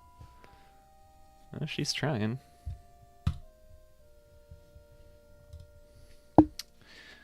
Well, chat, I'm going to keep collecting chickens while she tries to figure that out. Should probably make sure I can... Oh, there. Oh, now I hear you. Excellent. Okay. I guess it was the headphones, but I can still hear the game. I don't understand that. Super bizarre. I don't know. Holy moly. Where are them cuckoos at? Oops, I talked to the game man. I have no idea what he said. Okay. Homorific. Let's go.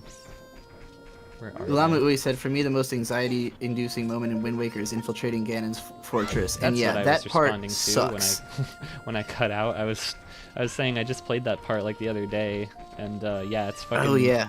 terrifying. Those moblins get It's- close to you, and the music goes like boom, and I don't know. So it's like a jump that scare every segment time. is one of the biggest reasons that I prefer the HD Wind Waker, because they Yeah. just made it easier. Yeah, And for sure. as a kid, I could not get through that shit. Like, I would spend like 45 minutes just getting really fucking frustrated and then quit. Like, so Yeah. I don't think until HD I like personally ever got past that. Like, I'd watch some other watch my cousin get a little farther, but Come not here, even you. that far. Come here, you. Cock. Cock, get over here. Excellent. Have to do the secret technique here. There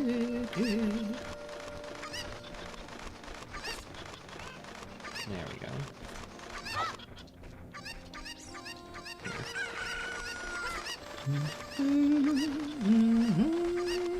Get all these fucking guys.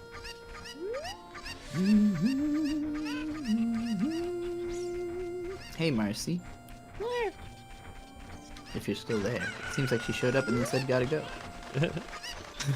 Orcic Torina. Z Cypher said, I only played the GameCube version. I only know suffering about Wind Waker. Yeah, I mean, the Wind Waker on GameCube is very pretty in its own right. I like how it looks like 2D, you know, hand-drawn art, as opposed to the Wii U game, which looks more like claymation almost. It's the Z Cypher said, I was enraptured by the art style of Wind Waker. When it came out, everyone kind of hated it, but I loved it more than any previous Zelda I had seen. Yeah, it was... I don't know how, like... it looks great. It's weird because before the internet was like really big, I don't really know how we got a sense of public consensus, because the idea that the Wind Waker art style was like hated was widely propagated, but I don't remember seeing the people who were like, I don't know where the complaint was being had, and the game sold incredibly well, so it wasn't like, I mean, it sold incredibly well for a GameCube game, I should say. Like, it came to be that, you know, Wind Waker was critically praised, fan beloved. You know, I think more of the complaints ended up being about the gameplay differences than the actual art style differences once the game was actually in people's hands. But it was a sense of people wanted... The biggest reason that people hated the Wind Waker art style was because of Nintendo's fucking... what the hell was it called? That stupid trailer they made for that one game convention. I don't think it was yeah. E3. I But don't it was... remember what it was called, but that trailer was horrendous. I've seen it. It was that when the GameCube was being made, they did... It's a similar case to Final Fantasy VII Remaster, where, like, once upon a time, Square Enix just demoed, like, 2 minutes of what it would look like to have Final Fantasy VII in Super HD, just as a way of, like, testing the visuals, and then everyone started demanding that that be real, and it took, like, more than a decade before it actually was. And in the case of Ocarina of Time, it was, like, the point of it was just a tech demo. Here's what Ocarina of Time would look like on the GameCube. But that set up this expectation that that's what the Zelda GameCube would look like. So then when Wind Waker was announced, everybody was like, where the fuck is the one that you said? And so they made Twilight Princess to be that, you know? Like, it is very obviously, like, the more... adult, more detailed Ocarina of Time, but I don't think that aesthetic has held up as well as the Wind Waker. I just want you to know that I just kind of cheated my way over here by side jumping off the tower. That guy on the Nice. roof gave me a piece of heart. You're not supposed to be able to talk to him until you're adult Link. Oh, that's crazy. Yeah. Oh, here we go. Another Shimkin. Space World 2000, that's the guy. Yeah. But yeah, aside from that, like, tech demo where it was like dark, spooky, mature Zelda, I've seen the actual reveal trailer for Wind Waker, and I can completely understand why people were mad at it, because it is, like, literally animated like a Looney Tunes episode. Like, it's Link running and hiding from moblins, and the moblins make, like, Flintstone noises when they run. They go, whoopity, whoopity, whoopity, what? Like, I don't know if I've seen that one, that's funny. It's extremely childish and not at all the tone that Wind Waker actually has. So yeah, that's why gamers Fascinating. were mad. That like, also makes total sense, and why they wouldn't have been as mad once the game was actually out, and it's not really like that. yeah, it has a much more chill vibe than the trailer depicted. But yeah, I don't know. I think you not perceiving the haters is probably one of those cases where it's like when a mainstream movie comes out, like a new Marvel or a Star Wars or something, and all you hear on the internet is people being like, "Oh, it's woke, it's like fucking feminazi bullshit." But like, you go out in real life and it's like no one cares. No one gives the slightest fuck. It makes $1 billion anyway. Yeah, it was definitely a case of I heard about the fact that people didn't like the art style, but I didn't hear those people saying like, "Oh, I hate the art style." Yeah. I just heard people saying, "Oh, everyone hates the art style." Who, where, like? They're all denizens But that of happens the to me all the internet. time on social media, where I very often hear about something through people complaining about it before I ever see the thing itself, and then I'm like, well, you're causing the, like, for me, you're causing the problem. I wouldn't have known about this thing if you weren't bitching about it being everywhere. It wasn't everywhere for me, you know. Exactly. I So. feel the same way. I'm guessing you can put those bugs into a bottle, right? Yeah, you can catch them in a bottle. Have you ever What are seen they like speedruns for called? this game? I've seen ridiculous speedruns where Yeah. they're like jumping through the walls and beating it in like 30, or I think it's like 7 minutes is the fastest Yeah. you could beat this game or some shit. Yeah, like they use the bugs to like glitch out doors so that going through a door in the Deku Tree takes you to Ganon's castle somehow. Yeah. This shit's crazy. I love watching speedruns of Zelda games. They get so weird. It's basically because like the game creates number values based on like what's on you to determine how far you are into the game when you go through a door. Yeah. And so if you have stuff that like doesn't make sense to have at that part of the game, then it like fucks with the numbers or whatever. There's also other stuff you do as well, because you always see them, like the speedrunners will always do like 5 weird little things that don't make any sense, and then they walk through a door and then they go to get his castle. I guess those 5 random things are what creates that circumstance. Digit said, Krona do early well, get early bomb choose. I don't know how to do either of those things because neither of those things ever appealed to me. The bomb shoes are kind of a pain in the ass, just because it's hard to get like a straight on alignment in this game. Yeah, I hate the bomb shoes. Yeah, I'm now going to learn Epona's song, and then I'm gonna go fucking talk to Saria in the forest, because you have to progress. I always thought it was a little weird that it's like, oh, we just learned that we have this big quest to go on. We better go back home and tell Saria about it. That's like the one thing that always felt unnatural to me. Like, why would I think to do that? I already walked all the way over here. It's like Navi has to tell you to do that. It's a little goofy. Mayday from Space compared Twilight Princess to the Dark Knight trilogy for Zelda games. I could see it, where they're like just way more serious and kind of like glowering. Yeah. But at the same time, I don't like, while aesthetically it's dark, it's not actually as dark as Breath of the Wild now. Like Breath of the Wild now would be probably the darkest, like, in terms of what's going on in the story, because it's like apocalyptic. Well, this game's really dark too. I don't know. Like Twilight Princess is more like aesthetically grown up, but without actually being that tonally different. Yeah, It's Majora's just darker Mask earlier. Majora's Mask is the most mature Zelda game. Twilight Princess wants to be, but Yeah. I'm trying to remember how I described it in my tier list video. I said like Majora's Mask is dark and Twilight Princess is not really dark, it's just edgy. Yeah. The difference in tone. Twilight Princess is like you turn into a cool wolf and Yeah. you're like biting stuff, so it feels like vicious and violent, you know, but like Twilight Princess has a more Conceptually- dour and depressing air of like, oh, the people are really suffering this time. But Yeah. Majora's Mask was much more like, it was more terrifying in like a existential kind of yeah, way. yeah, in an existential way. So everybody, like half of the townspeople are in denial about it, like, nah, Moon's not gonna fall, that's bullshit. And then they all fucking die in a fireball. Like people are trying to get away, some people are staying out of like stubbornness and pride. They're all going to die. It doesn't matter. Like the futility is what makes it terrifying. Is there some special technique to identifying the right cuckoos here, or are you just grabbing every one that you see? Grab everyone I see until I win. How'd you like to marry Malin, huh? Yes. I was just kidding. Just kidding. I think you're a little young for that, aren't you? Well, don't tease me, you fuck.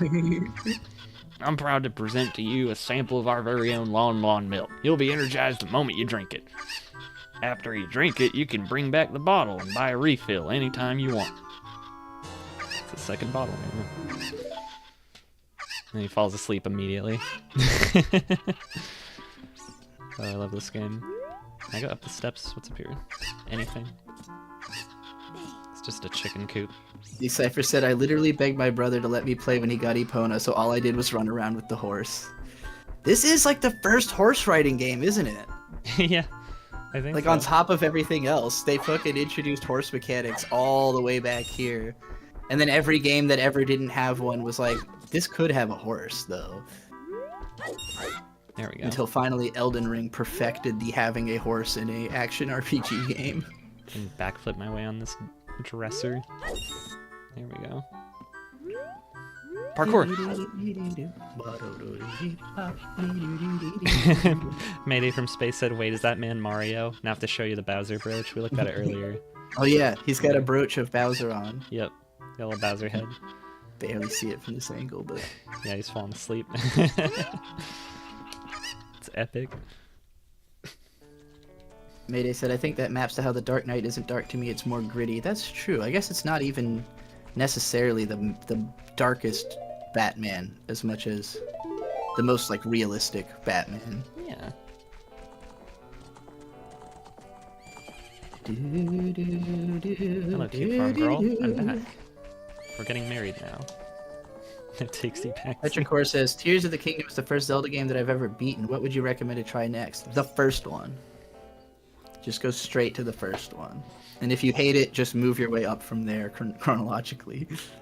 Yeah, Zelda 1 is like my favorite fucking, like, I think Zelda 1 is like the oldest video game that I can sit down and play for consecutive, like, hours. Like, I enjoyed playing it. I beat the whole thing in an afternoon a few times because I just enjoy it that much. But lots of people don't like it because of how fucking old and simplistic it is. So And hard. And hard. It's pretty fucking hard. Level 6 sucks. Do level 7 before level 6. Level 6 is too hard. Level 7 I think that might be the one where I literally had to beat it for Bird. You Yeah. can watch, by the way, on Rams. Bird Friends Play. Me and Bird had a Let's Play channel, Bird Friends Play, that he did all of Zelda 1, and I cut it. Like, it's... The whole video is 2.5 hours long of, like, our full playthrough, but it was, like, 35 hours that I cut to 2 hours. And I remember him getting so fucking stuck in one of the dungeons. I think it was number 6. And I finally just had to, like, go in, well, because he was going to just give up on the game if I didn't go clear it for him. But that was his first, like, he had never played a Zelda, so I demanded he start with the first game. And then the next one he played was Tears of the Kingdom, which I feel like was, like, it was actually a good thing for him to have skipped all the other ones, because those are maybe the two most similar, like, Yeah. or rather, the newer ones are most similar to the first one Yeah. out of any other Zelda games. Z-Cyber said Epona is homophobic because that horse ran away from me. Yeah, sorry I didn't end up reading Malin's dialogue. I was too busy talking about that other shit. Oh, it's fine. We don't have to read everything. But I do really love this little side quest. Now the horsey likes me, yay! Not only does the horse not run away from you anymore, now the horse will actually push you over. See? Oh, she loves you, yay! She loves me so much. Yeah, it's so So adorable cute. the way they set this up. Like, that you meet the horse before you... I just feel like they didn't take anything for granted in this game. Like, any game that came after this, and this game already existed, will have a tendency to, like... People tend to assume that other people have played the things that influenced them, which is very rarely really true. Like, there's no reason to think your audience would definitely have played Ocarina of Time just because it was, like, really big and famous. Because even then, like, not even that many people had an N64, you know? So I feel like a lot of things that this game felt the need to flesh out, other games just kind of ignored. Yeah. And, like, but it's why this game still has that emotional weight of like, yeah, the horse is something you meet as a kid and then you get to ride it later in life, and that will always be a meaningful arc in a way that another game just like, all right, here's a horse, because you know you got to have a horse. It's a 3D adventure game. Like, okay, but who is the horse? Do I know this horse? Like, Yeah. is this my horse? Are we friends? It's definitely something I felt was like they tried to capitalize on that in the Ocarina of Time manga, but the manga is just so short that it doesn't quite land as hard as it should. And also just taking away the interactivity, like it's just not the same. But I did appreciate the efforts put into that manga. I think it's pretty decent. And it was one of the first manga I ever read. I think actually my first manga was Majora's Mask, which is just one tankobon. Like it's really short. And then Ocarina of Time is 2 tankobons, and I have them, like I have physical copies now. But actually, if anyone's interested in the Zelda manga, I highly recommend the Twilight Princess one. It's the longest one that those authors have done so far. It's like 11 volumes, and it's really fucking solid. Has very Berserk-inspired art. Not that it's on the same level of quality as Berserk, but like it's sick. Like it looks fucking awesome. And it has probably the best characterization for Link out of any of the manga so far. Nice. But yeah, that Ocarina of Time manga would just like invent new reasons for things to be important, like retroactively. Like in the Fire Temple, there's that fuck-ass dragon that you fight at the end. The manga just decided to give a whole backstory reason where like that dragon, when it was a baby and Link was a kid, he like it was his pet. Wow. So it's like him having to kill his former pet that has turned evil because of Ganondorf's magic. In what context did Link have a baby dragon? Like, He purchased it in the castle town. oh my god, The that's mysterious hilarious. one. Yeah, I'm pretty sure it's Volvaga is that dragon's name. by the yeah, way. Volvagia. And epic. I think they give it like a little, because didn't it like eat all the Gorons or something? Like, It was in eating the all future. their food, I think. I don't know. Let's see. Something like that. I know like almost all the Gorons are dead in the future. Or they've all turned to rocks or some shit. I They don't all got remember. captured. They're like in jail and you have to save them. Oh right, yes, that's right. They're in jail. Skull Kid. Interesting. Is this what happens to kids who get lost in the forest? Oh wait, is this Navi talking or Yep, him? this is Navi. Oh, it's Navi. Is this what happens to kids who get lost in the forest? He might be our friend if we do something.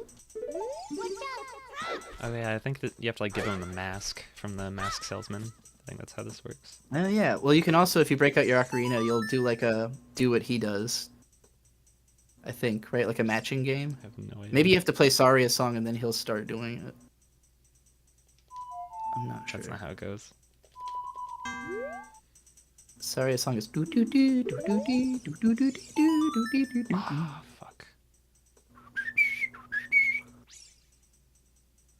I think it's right, left, down. Right, left, down. Maybe. I'm not sure.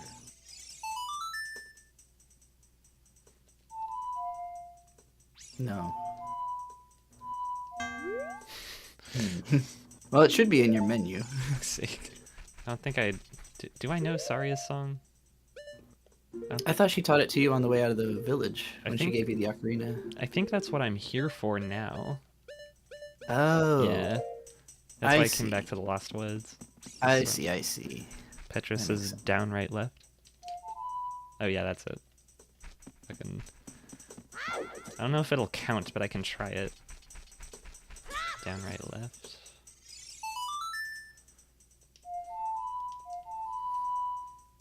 Yeah, you probably need to know it. Fuck. At least I think that's what's supposed to happen here to make him. Yeah, Hmm, that's fucking- not quite a song. Yes, it is, you motherfucker.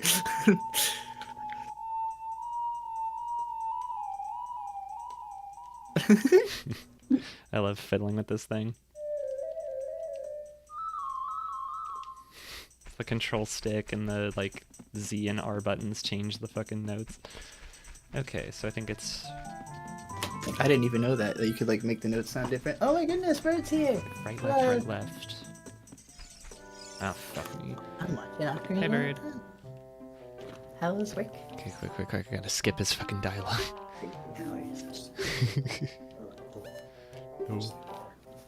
Boring. Unlike Zelda, which is exciting and cool.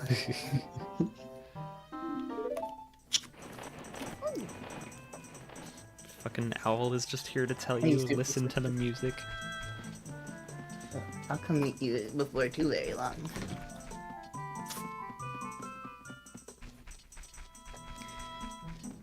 Yeah. I think it's left, right? Yeah. Right, left, forward, left, right. Yeah. Here we are. Oh fuck, it's a wolf.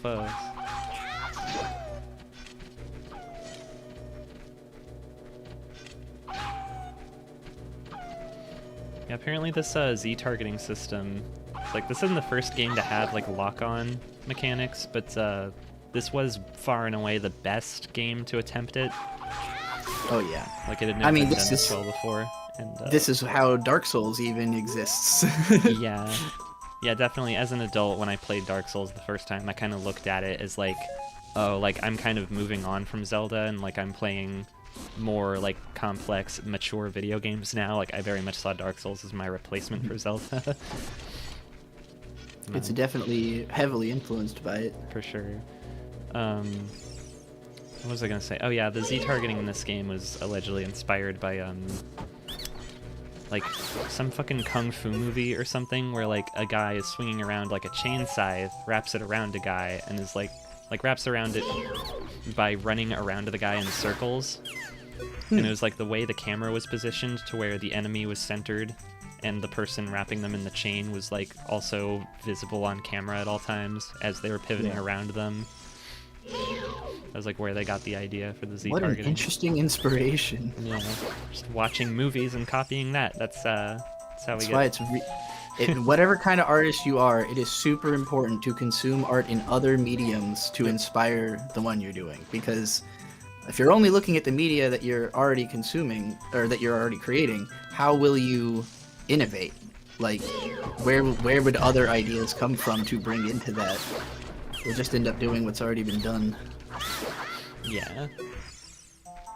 I should take more inspiration from manga, because I feel like comic books are like my favorite art form. Like just out of sheer passion, I think sequential art is the coolest art form ever. But I make videos Even more than video because games.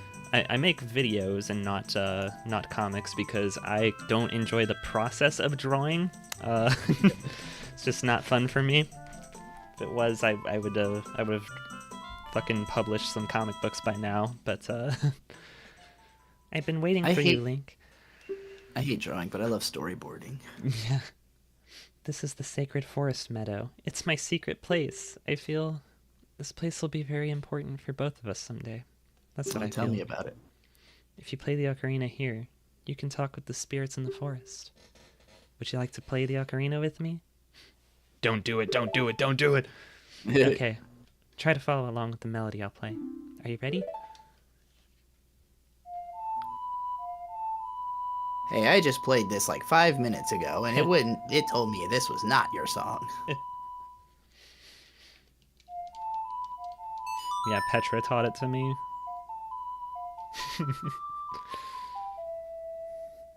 Guess Goofy's weight, win a prize! Great, great. Please don't forget that song. Petrichor said, I promise? keep getting sequelitis, intrusive thoughts, and I said this earlier, but go watch the Super Bunny Hop Zelda Ocarina of Time video, because he really addresses a lot of Egoraptor's complaints to be like, yeah, but what about this part of it?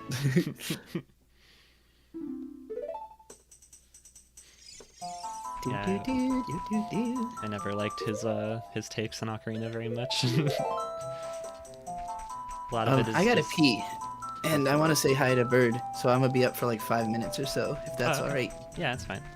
I got a lot of walking to do. Corn! Yo. Yosh.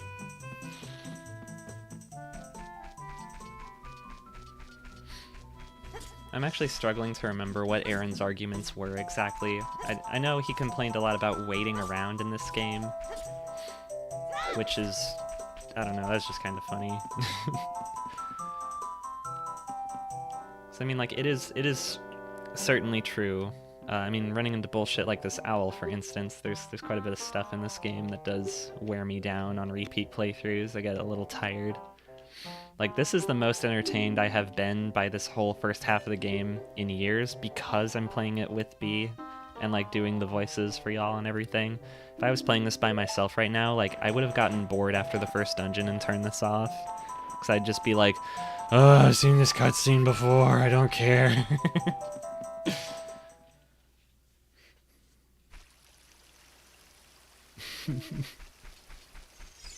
I like how it's so early in the morning that there's no music playing here.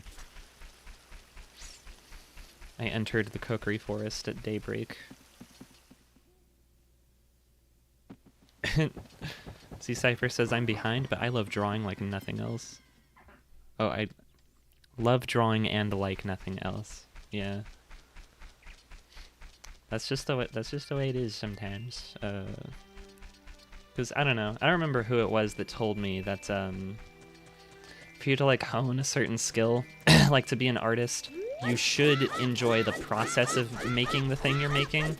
Like, don't just make something because you're in love with the idea of having done it, you know? Like, if you're just like sitting around thinking like, oh man, like when I was in high school, I'm like, I sure would love to make a comic book. Like, I would love to have made one. But then when I sat down and tried to make a comic, I was just frustrated and it was shit, and I was really mad all the time because it took a billion years to make something that didn't even look that good. And yeah, I also have just never like been able to intuitively figure out how to improve my drawing ability. Like, other people are like, oh, you just got to do it a lot, and it's like, yeah, I did do it a lot. I didn't improve very much. It's like, you can't just do it a lot. You have to do it a lot and also have insight and be observant and careful and learn from your mistakes. And I had no idea how to learn. So yeah, on top of just not having like the right intuition for drawing, I just thought it was not that satisfying. Like, spending 4 or 5 hours to make something I think looks fine. See, Cyber says, I get better at drawing by drawing because I'm highly critical. That's the way you gotta be sometimes. But yeah, like I started making YouTube videos like 5 months ago, and I've improved fucking drastically in that time.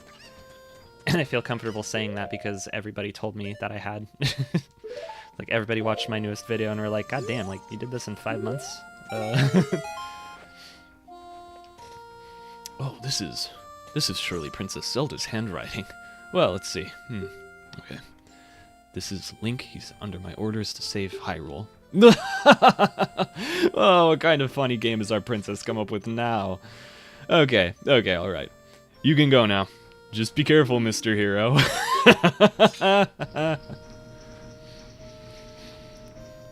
I really love those vibes. Just like, yeah, I'm going on a quest, I'm gonna save the world, and all the adults are like, sure you are, kid. Sure you are. By the way, Mr. Hero, if you're going to climb Death Mountain, you should equip a proper shield. It's an active volcano, after all. If you go back to Hyrule Castletown Market, you should check out the bazaar. They sell the shield you need there. Tell them I sent you, and they should give you a special discount. Oh, imagine how mad I was as a kid when I had already bought the shield. You think you're good to go already, don't worry about it. Now, I'd like to ask a favor of you. No, I don't expect you to do it just because the great tip I just gave you. I'm just asking. Have you been to the Happy Mask shop that just opened in the Hyrule Castletown Market? Everyone's talking about it. My little boy pesters me for a popular mask, but I don't have time to go there. So, could you go and get the mask for me next time you're in the market? If you don't feel like it, that's okay, but, well, I have no choice. This is my job. Sigh. Meow. Yeah, I used the 5-finger discount, door boy. Oh, here we go, Death Mountain. B, I cannot hear you at all. I forgot I muted myself before I got it. Hey. So when I was a child playing this game the first time, I had immediately noticed Death Mountain in the skybox, like seeing it in the distance. Yes. And getting to go here like almost immediately made me really happy because the insane curiosity I had, like, why does it look like that? That's so fucking cool. What is happening? So I wanted to mention that because that's one of my favorite things ever pointed out in a video review, Donkey's Ocarina of Time review, which is perfect. It's only like 2.5 minutes long, Yep. but he said everything that needed to be said because he just shows Hyrule Field and he's like, when you first get into the field, you see the mountain, and then you go there like a couple hours later, and by the end of the game, you can make it to the top of that mountain. You know, like he shows the big Goron sword moment, and it's like, yeah, it is crazy how it is like the first thing you see when you walk out onto Hyrule Field, and then, you know, you're like diverted from it for like 40 minutes until you finally get up there, you know. And even then, after you complete this whole segment, you realize I'm not even that high on the mountain and I can't get higher up because you need equipment that you only get as an adult. Yep. It's brilliant. It's the type of storytelling that only exists in video games and that they are uniquely amazing for being able to do, you know? God, Let me give this guy a voice. Goron City is just a little way up the trail. It won't take much longer to get there, even on foot. It's the first appearance by Gorons in a video game. I just want to point that out. These guys are adorable. I love their fat, weird little bodies. I love their culture of being dirt people who eat rocks. Yeah. Goron's rule. I love that this is the first one you meet and he introduces himself by saying, "Hello, I'm a Goron." I don't even know his name. It's just like the fucking tutorial guy.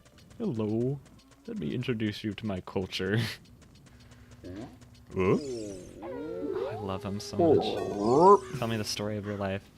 They say that a beautiful fairy lives on top of Death Mountain. Don't you want to see her? I sure do. Should change my shield before I forget. Like, they outright tell you that you will get to the top of this mountain right there, but, like, it's not gonna happen anytime soon. Oh lordy. I love that they roll! That's the best thing about the Gorons, the rolling. Pretty sure that guy ran me over the first time I played this. The fact that in Majora's Mask you then get to turn into a Goron and roll around is a choice. Oh yeah, we gotta play Majora's Mask on the show one day.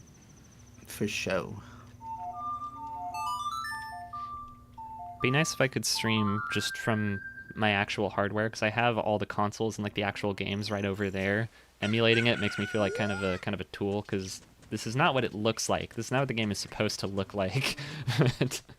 You know, it's like there's like way less fog, like less I don't know, like everything is just so clear and crisp, and it makes the 3D models stand out like a sore thumb in front of the pre-rendered backgrounds. So it's just kind of a like, it feels wrong playing it like this, especially with the controller being just like, I don't know, like the dead zone is just not the same with the control stick and everything. But I'm risen my way through it.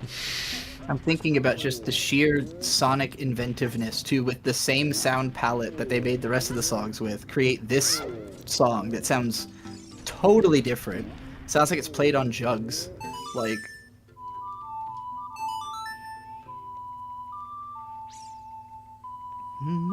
See, Cyber says I loved Majora's Mask because of the transformations, which might be why I played it instead of Oot when I had access to the GameCube Anniversary Zelda. Yeah, I mean, when I was a little kid, I had both games. I just, like, heavily preferred Majora's Mask because it had the fucking spooky vibes, the atmosphere, had all those sick-ass transformations. And with Ocarina of Time, when I was a kid, you know, before I knew how to, like, progress in video games, I mostly just, like, with this game, I would just play with the time travel thing. Like, I would switch between links, and I would ride around on the horsey, and that was most of what I did. I must have been, like, 12 years old, or maybe 13, the first time I played this game for real. do you want to voice him, or do you want me to voice him? Because I love this man. Oh, if you love him that much, you can voice him. Look at his titties. This is the most anime man character. What the heck? Who are you? When I heard the song of the royal family, I expected their messenger had arrived, but you're just a little kid. Has Darunia, the big boss of the Gorons, really lost so much status to be treated like this by his sworn brother, the king? Now I'm really angry! Get out of my face now! Are you asking why I'm in such a bad mood right now? Ancient creatures have infested the Dodongo Cavern. We've had a poor harvest of our special crop, bomb flowers. Starvation and hunger because of the rock shortage. But this is a Goron problem. We don't need any help from strangers. If only I knew like a Chipper song that would get the stick to fall out of his ass. I had no idea when this... It's like, this is one of the funniest solutions in the game. It's just the fact that if you haven't already done it, at this point Navi will tell you, let's go talk to Saria. So you talk to her and she teaches you a song. It's like, okay, what the fuck am I supposed to do with that? Do I just play the song for this guy? It's like, what else am I gonna do? And then lo and behold, this is actually what you're supposed to do. Lift the man's spirits with a nice song. Motherfucker is jamming out. He jams so hard. The happiest man. This game is wonderful. This freaky little baby body. But it totally makes sense, because like being in Goron Village, you've heard what their music sounds like, and it's nothing like this. So it really would be like he's never even heard this genre, you know? Hot! What a hot beat! Yeah, the camera placed behind the torch. It looks like he's on fire when he says hot. Yahoo! He is the most hot-blooded. Hey, what a nice tune! Just like that, my depression is all gone. Something just came over me. I suddenly wanted to dance like crazy. That's also a good solution for depression. I am Darunia. I'm the big boss of the Gorons. Was there something you wanted to ask me about? What? You want the spiritual stone of fire too? The spiritual stone of fire, also known as the Goron's ruby, is our race's hidden treasure. But hold on, I'm not going to give it to you that easily. If you want it so badly, why don't you go destroy the monsters inside of the Dodongo's cavern and prove you're a real man? That way everybody will be happy again. If you do it, I'll give you anything you want, even the spiritual stone. I have something for you. I'm not really giving you this in return for anything, but take it anyway. If you wear this, even a little fella like you can pick a bomb flower using A. I love him. Hell yeah, Goron bracelet. Bruh. The bracelet's actually visible on my arm too. How sweet is that? Go deliver those chicken sausages I was cooking. Oh, okay. This game is epic. When all the torches on this floor are lit, Goron City's really lively. Oh boy. What a funny little hint. Sync says, have either of you checked out the N64 Decomps PC ports? I have not.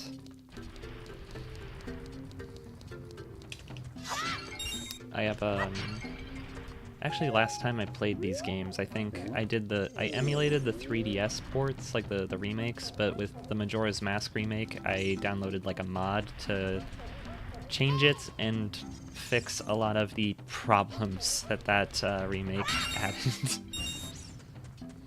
Fixing the Zora swimming, or how fast Deku Link can walk, shit like that. Let's go inside the Dodongo's cavern using a bomb flower. Sounds like a wonderful idea. Yeah. Bomb flower.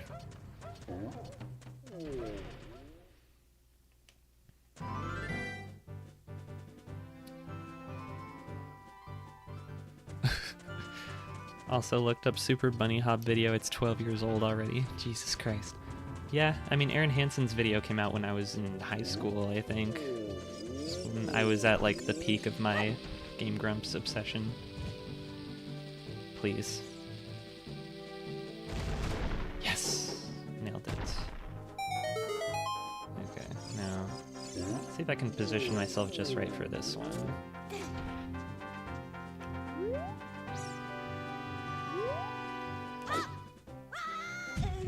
Ha! Made it. This is not how you're supposed to get this piece of heart. You're supposed to use the fucking magic beans to grow a little, like, platform. Hell yeah, let's go. Yes, I like that detail. Walls that can explode have a different sound when you hit them.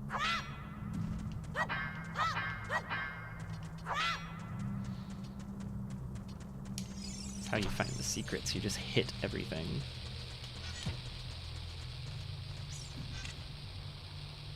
Bam. Oh, baby, I love, love, love this dungeon. Look at that big old skull. Another thing I love about this game, it's so, like, grimy and dark. Like, this really has an old school, like, fantasy feel to it. The 3DS remake is great, but, like, they made the game look so much more polished and pretty and colorful and bright. And, like, it's good, but it's not the same vibes, really. It has a more sanitized look to it. Ouch.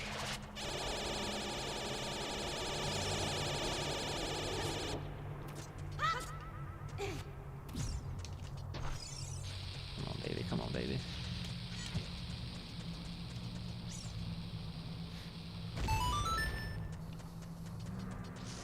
Yeah, I think I rewatched all of Aaron's sequelitis videos earlier this year, and I gotta say, his Mega Man video, still super nostalgic. His Castlevania video, still really fucking fun. And the sequelitis video on Zelda, it was funny, but it was also so obnoxious to watch. Like, he really spends most of that video fucking screaming at the top of his lungs. Yeah, this the Skyward Sword one. Yeah. The Skyward Sword rant also comes off really annoying, because it's like, I get there's parts of the game that suck, but just like screaming about it doesn't make it automatically funny. Nope. I don't know. It just sounds like he's actually raging. It's unpleasant to me. Yeah, I know he didn't like the way it came off or was received, and that's basically why he stopped doing them. Yeah. Because it took him a fucking year to make that. Like, yeah. He re-scripted it like 10 times. He had to animate the whole fucking thing, and then, like, for the most part, people were just, you know, arguing with it and not just, like, accepting it. And he was like, do I really want to argue about Zelda, like, forever? Like, why did I do this? Baby Dodongos. He also just had made it clear that he had mostly fallen out of love with, like, animation in general. He just likes voice acting. Yeah. Those things are adorable. Yes. It's also just frustrating because, I don't know. I like it when people can be a bit charitable with their, like, reviews and stuff, and his takes on Skyward Sword are so not charitable. Like, it's just, oh, this is the worst piece of shit fucking ever, I mean, it's garbage. Like, okay. The way he conveys himself in the video is like he is bullying the game, and like, like, I think he was trying to be over the top because he thought that would be funny, but it actually just feels kind of sad. Like, it's like, why are you talking to this video game like it's a person that you have a beef with? Like, yeah, because I don't know, it's made by real people. Is the thing. Yeah. I don't know. It was also just like a lot of contempt for people who did like it or thought it was good. Like, because when the game came out, it got like rave reviews and was considered like the best game on the Wii. So I do get that, like, until he bitched about it, there wasn't a lot of people saying Skyward Sword sucks. But Matthew Matosis did a way better job of proving the point that Skyward Sword sucks. I just tried playing Skyward Sword on my Wii and then realized that the game is like widescreen only, and I have my Wii plugged into an old fat TV right now, and I was like, oh, this looks fuck ugly, I can't play this. It's pretty horrendous. My only choice is either the CRT or the gigantic 4K television, and I'm not stretching out a Wii game on a 4K TV. It's gonna look even worse. Fucking abysmal.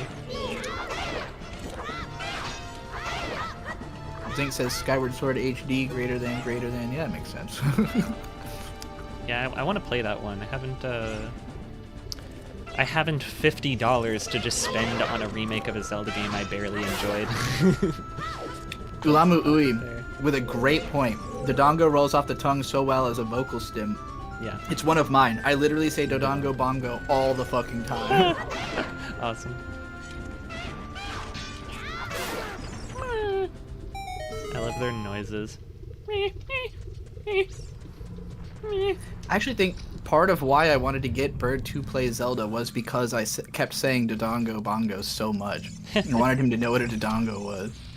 Because you fight the Dodongo in in the first game. It's the second boss also. Yeah, they look like Triceratops. Yeah. You have to put bombs in their mouth. Like fucking. Same with this game, or at least for the boss. Yeah. Yeah, big ones. Or you meant in both. The big ones, you just hit their tail. Look at this fucking guy. The Dodongo. Don't you have to make him eat a bomb so he lays down and then you hit his tail? No, just do this. Oh, you meant these ones. Okay, never mind. Yeah. I forgot there was like 3 different sizes of them.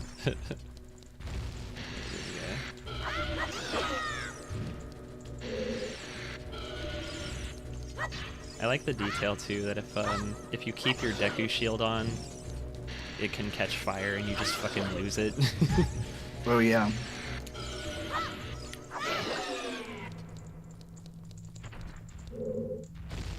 Explode. 3 of these fucking things. Ow.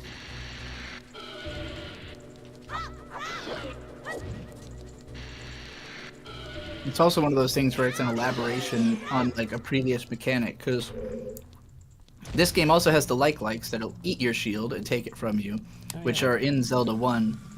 So there's always been a losing your shield mechanic, but they just added like an extra spice to it by having a wooden shield that you could lose through fire. Yeah. Where the fuck are these torches at? Not that you like need it for almost anything, I guess just for reflecting Korok seeds.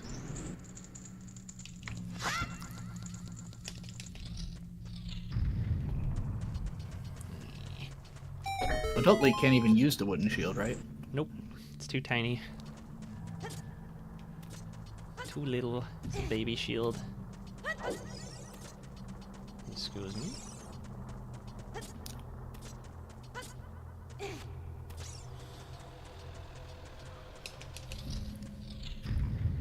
I don't feel that this is one of the more memorable dungeons in this game. I Like, enjoy room for the room. I enjoy the spooky vibes, and I enjoy the giant skull in the center of the room. I think it's cool. I like those parts. I remember this puzzle aggravating me Yeah, for this exact reason. I got it. There we go.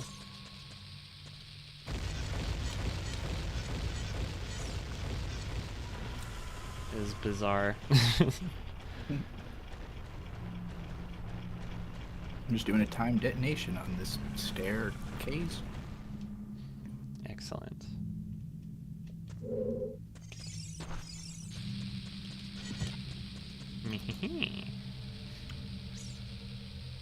I guess the fact that the music is just kind of cavernous and dark makes it like not quite as memorable as some of the others.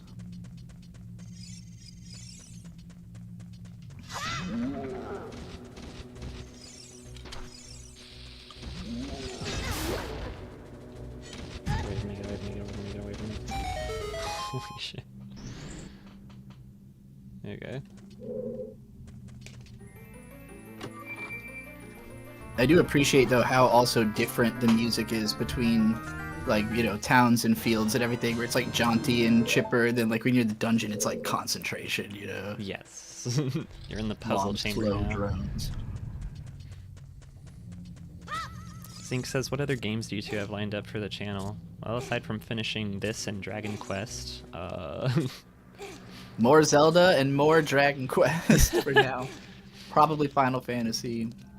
I want to play a lot of shit. Just every video game that I really, really love. I'd love to do the Souls games at some point. Could play them in order. Start with Demon Souls. It'd be fun. Demon Souls, Demon Souls. Oh no, is that your microphone shitting again? Oh, motherfucker.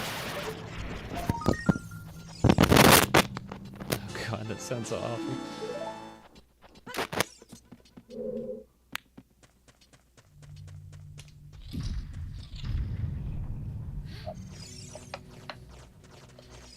You know, asking like what games we got lined up. It's like, well, let me just think about what my entire taste in video games is real quick. Should just do a tier list of video game franchises. That'll tell you everything you need to know. Am I okay now? Yeah. Good. Like, what are other video games that both of us like or are interested in? Kirby? I mean, I don't want to try to think too far into the future, especially if we start... Like, if we name 10 games and then everyone in the audience wants a different one of those 10 games, then it'll just be really annoying as they're all waiting for us to get to that, you know. Yeah. My mic is fucked again? It's happening again. Yeah, it's horrible. It's pain.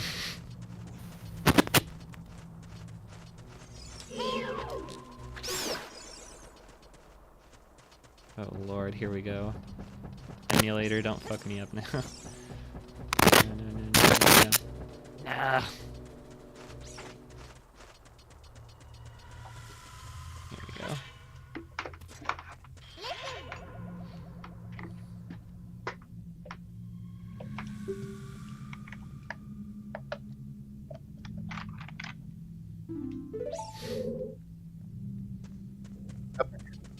Meow.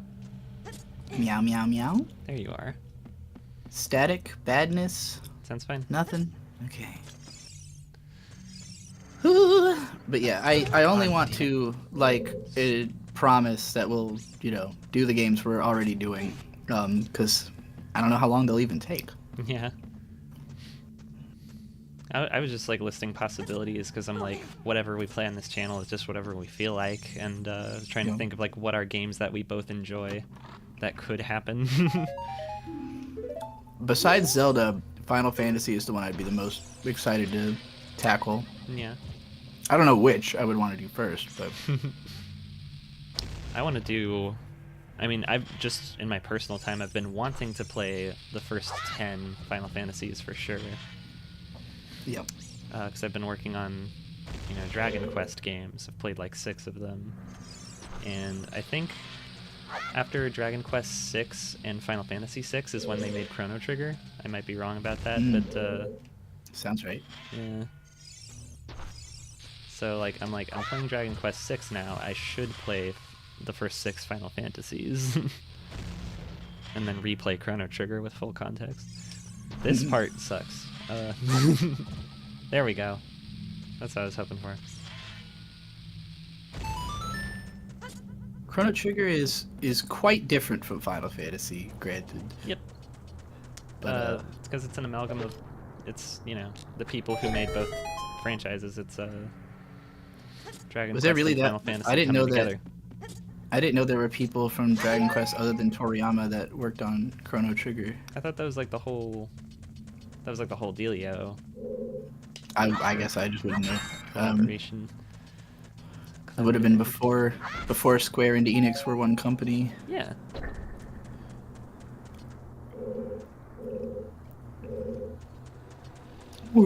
Kingdom Hearts. I don't know if we're gonna do.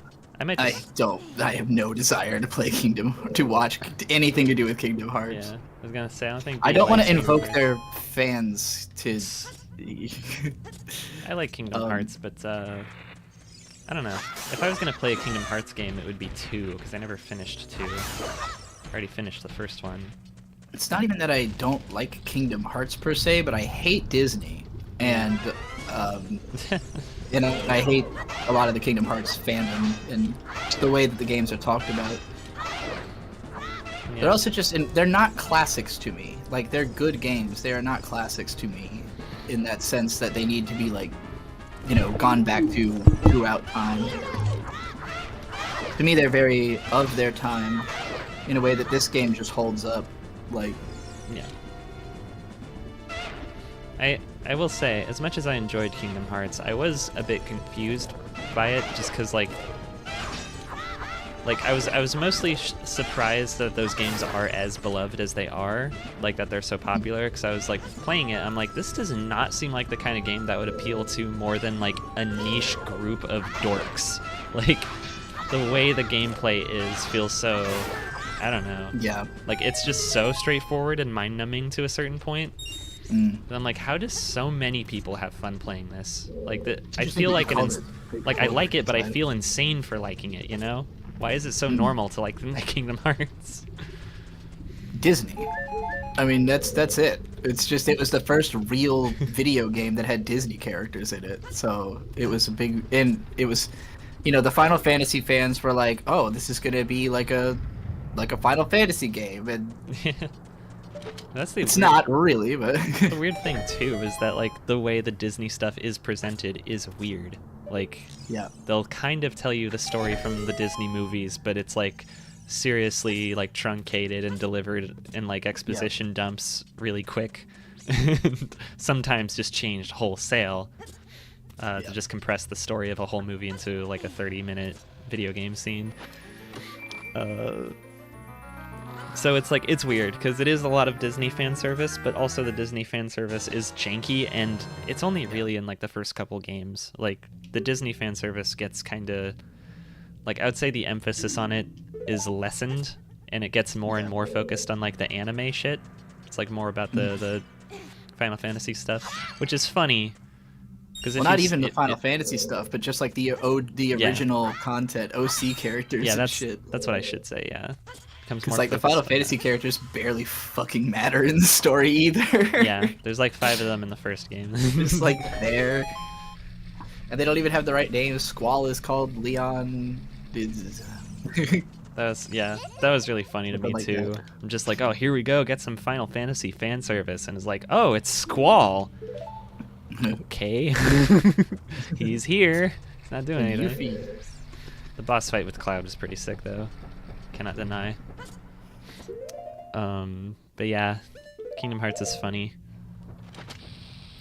Fucking drop this without fucking it up. Yeah, when it comes to like Final Fantasy and the legacy of it, like I'd be more interested to like after Final Fantasy X to just go to the next Hironobu Sakaguchi games, and because every game he's made since Final Fantasy X is more similar to Final Fantasy X than any other Final Fantasy game that's come since. This Final Fantasy XI is an MMO. 12 is a totally different combat system and structure from the previous games. 13 is Final Fantasy 13, and which I haven't actually played, so I can't say much about. I have played fucking Lightning Returns 13, which is actually pretty fun and bizarre. I had a friend in high school who was obsessed with Final Fantasy 13, and it was pretty funny. Was he just obsessed with Lightning? Like he just loved the game. He thought it was great, and I watched him play a little bit of it, and I was like, I have no idea what the fuck is happening in this. What is this shit, man? I'll probably play it someday. Just now that the dust has settled and the reputation is not quite so intense. But yeah, like after Final Fantasy X, Sakaguchi made the Spirits Within, big failure, left Square Enix. But then he went and formed Mistwalker Studio, and he made Blue Dragon, which of course has Akira Toriyama art, so it looks like a Dragon Quest game, kind of. And then he did like Lost Odyssey, and most recently a phone game called Fantasian, which I only found out about like a couple weeks ago, because it's only available through Apple Arcade or whatever, like where you it's like a $7 a month subscription service to get all these games that are on Apple Arcade. I signed up for like the month free just so I could play this game, but I played like half an hour of it, and it plays just like a Final Fantasy RPG. Like it is in every way just a Final Fantasy game that's on the phone, But it's more similar again to Final Fantasy X or 9 or 8 than like the mobile ports of Final Fantasy games are, Yeah. It's like, oh, this is if somebody who actually had made Final Fantasies 1 through 10 decided to make one for phones, this is what it would be. It's not even that Sakaguchi was like director for all of those games or anything. He just usually was like head of scenario and kind of like led the vision of the games.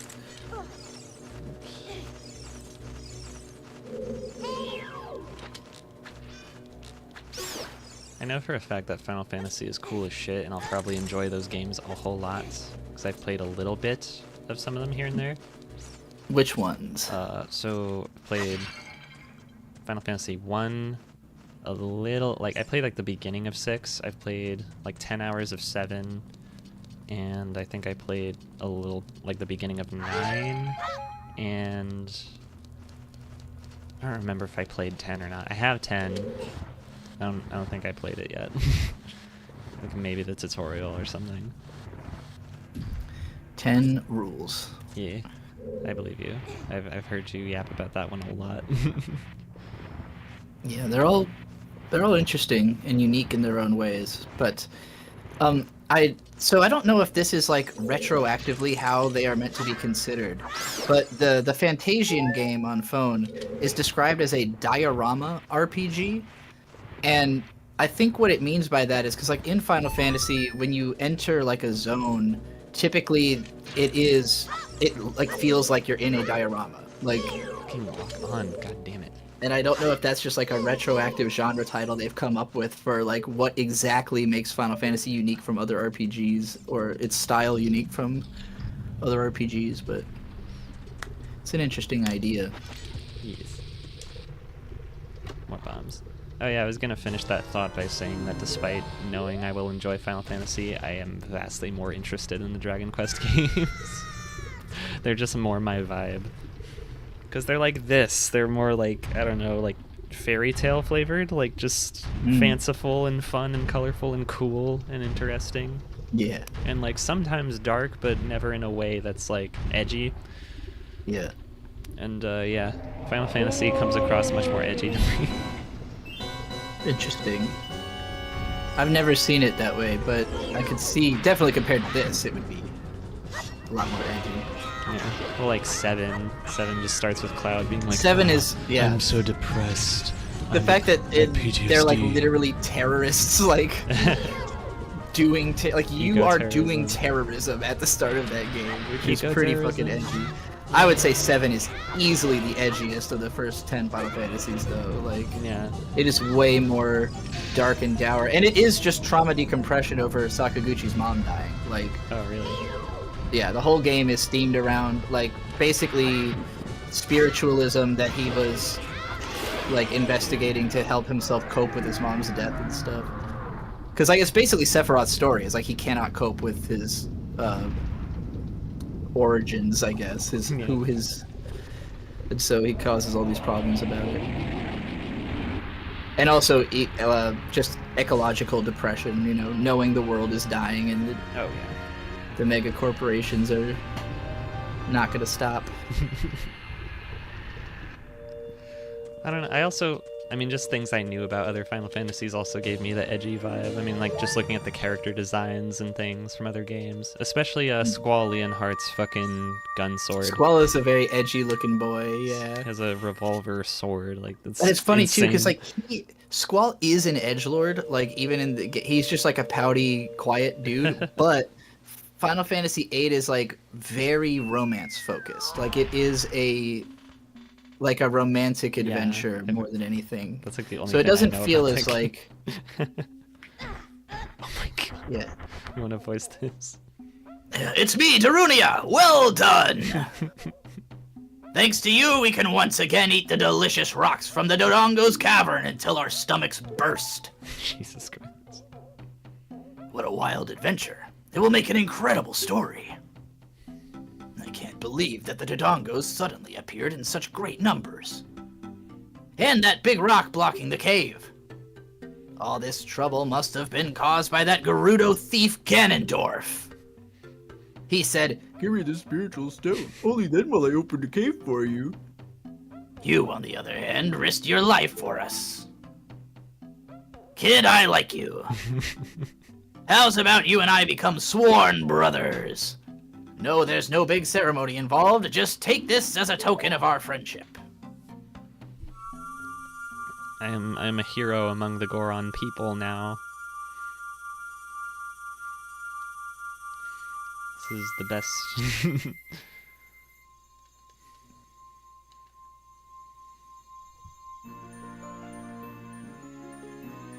I feel like I remember him saying something about how he wanted to eat this after he gives it to you. Might be a bit more dialogue. Yeah, you got the Goron's Ruby, the Spiritual Stone of Fire. You don't know what he means by sworn brothers, but you've collected 2 spiritual stones. I know what he means by sworn brothers. Brother, you'll keep brushing up on your skills as you travel, won't you? You should go see the Great Fairy on top of Death Mountain. She will power you up. Hey, everybody, let's see off our brother. Here they come. You did great. How about a big Goron hug, brother?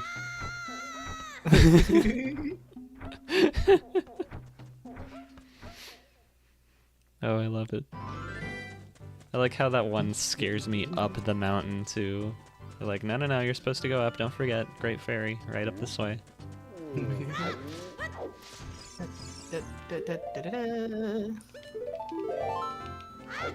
I come, baby.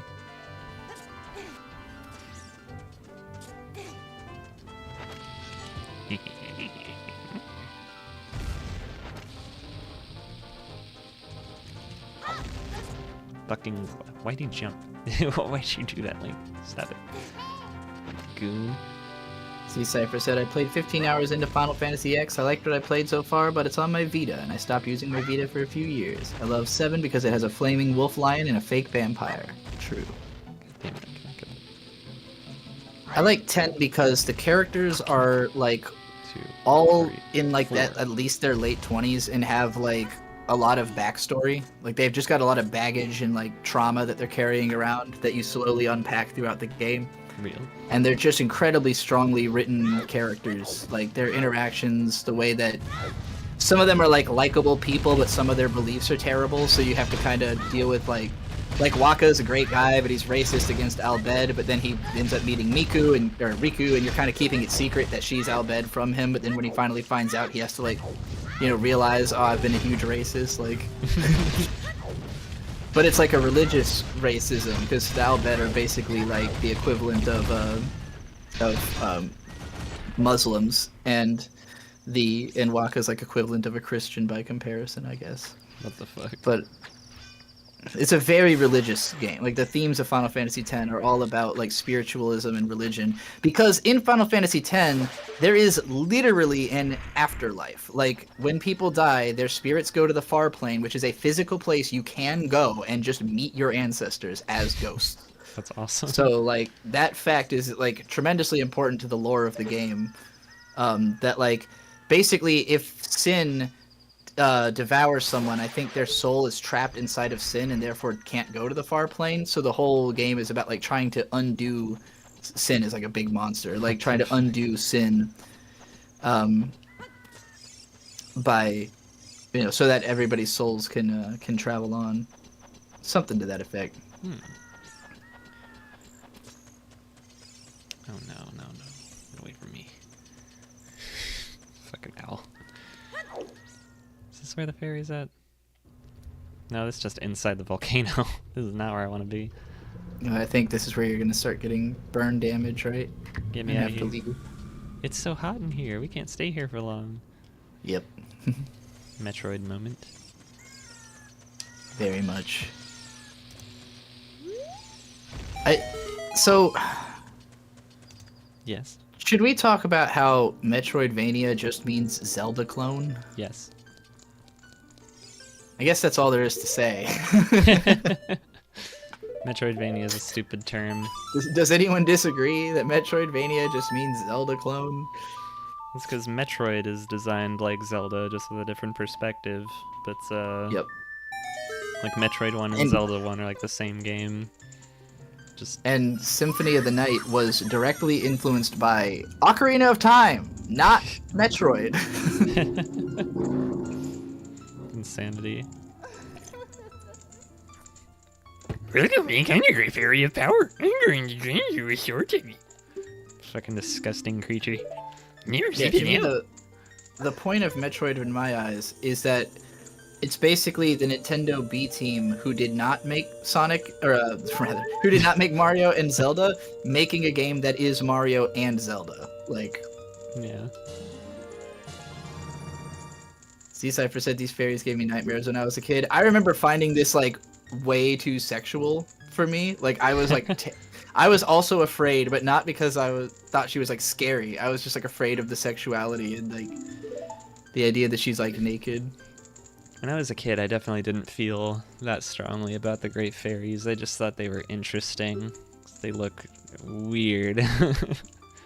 You're a messenger of the royal family, aren't you? You came here in your neighborhood. You should drop in on your friend of mine. I get away I wonder from how this a thing. fairy becomes a great fairy. You think Navi will become a great fairy one day? Maybe Yeah. they're just born that way. They all merge. They all merge together. Oh yeah, like Beatrice and the Golden Butterflies. Totally. Yes.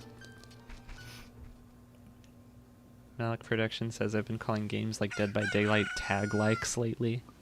Tag-like. Yeah. Okay. It's like a game where you play tag, right? That's funny. Hoot hoot! Fuck that. Give me a ride. Shortcut, I forgot baby. about this. This is awesome. Shortcut, baby. Playing the fucking Navi music again. Yeah, and I love these moments that give you perspective into what you did, like just were doing, you know, and it also shows you, hey, there's way more mountain to climb. Like you can't go up there yet, but that exists. Like, This place is huge. Now I'm on the roof, I think. Kakariko Village. Guess I can get up here now. Oh. No! That's 3 of those. Fucking move.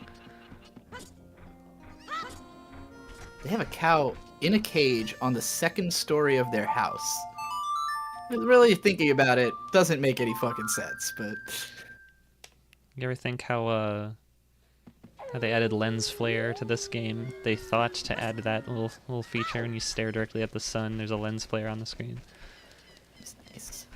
Fucking, is that the first example of that in a video game? Did other video games do that where they tried to have like fake camera shit to look more like a movie? I heard a Skulltula. What the fuck was it?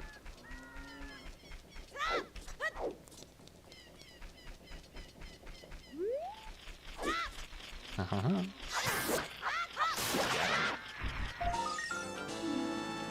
How many of those do I have? 6? Surely I can do better than that.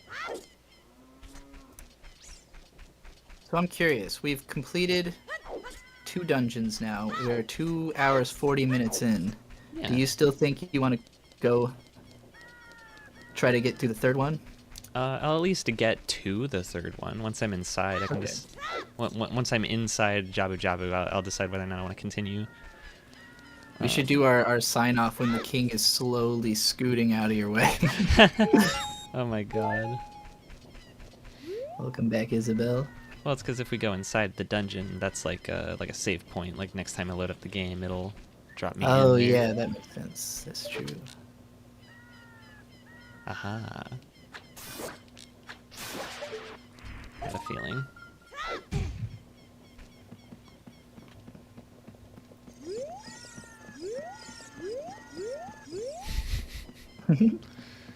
Gimme.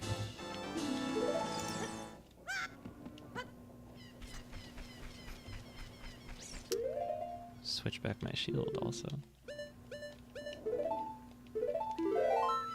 I'm not going to fireplace, I'm going to water place next. Yeehaw. Watery grave.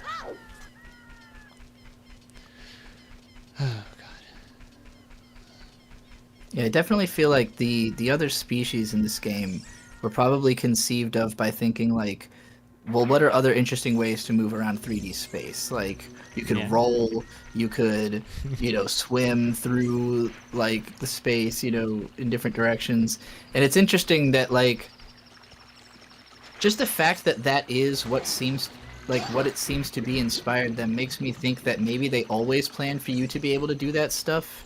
Yeah. Because it feels almost strange, right, to put like a more convenient or more interesting form of movement in the game, but it's only accessible to the NPCs. Yeah. And then in Majora's Mask, like the whole game is basically built around you transforming into those forms.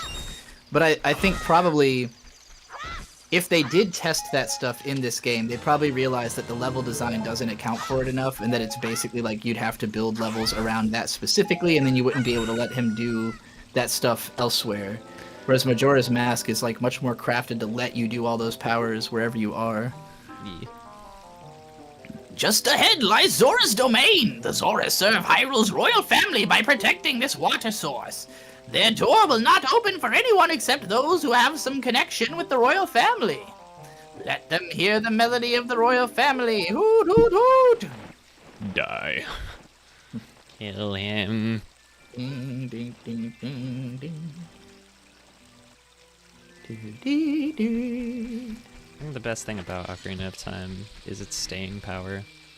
Like, not just that, despite being elderly and decrepit, that the game still holds up and is fun, but, like, the fact that coming back to it as an adult, having loved it from when you were a kid, fits thematically so well with what the story of the game is. It's like, the text boxes are constantly telling you, like, you don't know what this guy means, but you get a feeling about it, like... Yeah. When you come back to it as an adult, you're like, I do understand. I understand everything better now.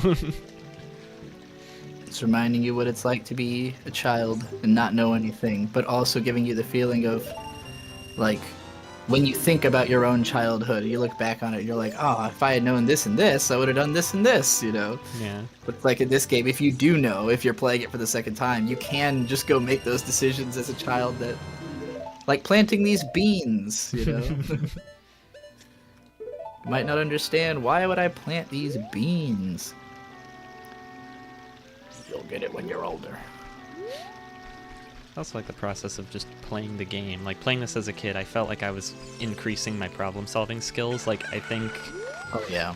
Like, I feel like I gained a lot of skills from playing these games so much growing up. Mm-hmm. Things like spatial awareness and shit like that. And It's been so underestimated, the educational power of video games. Like, yeah. Like, for some this one stupid-ass specifically. reason, people were determined that, like, oh, books have so much more information than video games. Like, video games let you literally, like, occupy a space. It's true. Books can't do that. Like, It's true. And, like, I don't know. but they figured it out eventually when they started putting Minecraft in school. Just the value of, like, hero's journey type stories and, like, coming of age stories and all that stuff. Like, there's a reason why there's so fucking many of them. It's because it is very, like, useful to your, like, personal development. It helps you put things into a perspective where you feel, like, empowered and, like, you can, you know, you can take control of your life and your destiny and do cool, important things if you really believe in yourself. And through, like, playing this fucking game growing up and feeling that process of growth and, like, I don't know, skillfulness, in the same way that this game is a coming-of-age story, it's like it does actually level up your maturity a bit, your cognitive ability. Because it asks things of you. Like, you actually do have to look around. You actually do have to, you know, figure out that you have to play Saria's song to the guy. Even if the game is giving you big hints, it never just tells you outright. In the way that, like you said, these days there'd be fucking white paint on every surface you could climb in the game. But, like... There'd be barrels with big yellow tape wrapped around them saying "smash me," so you know where to get stuff. I've seen a lot of discourse about that online, just people freaking out about yellow tape and stuff. We talk about the yellow tape a lot, but we don't talk enough about the white bird shit on the walls. Yeah. I feel like, did Uncharted start that? Who started that? I don't think they started it, but they definitely made it, like, very glaring. Yeah. Fish cost $200, my god. That's to teach you that you can keep a fish in a bottle. That's how you get inside the dungeon, I think. Fucking... Oh, I can just, like, get another bottle, that's right. There's a guy who has bottles here.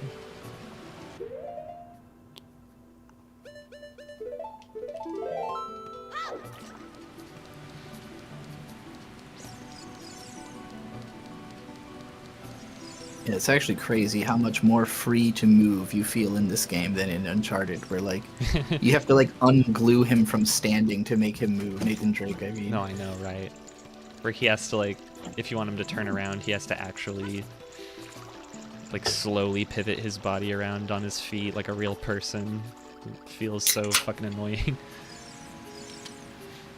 Okay. We're getting pretty close to where we're gonna wrap up here after we get into this next dungeon. Pick up all the rubies. I love the music in this stage so much. It's so Oh, yeah. peaceful.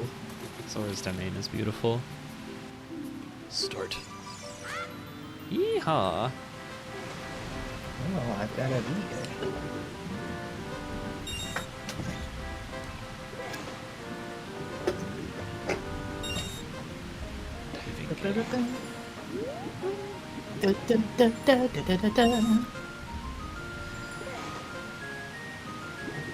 I'm also just like blown away by how in my head all the music in this game is, because like, I mean, I have listened to this soundtrack independently, but not a ton.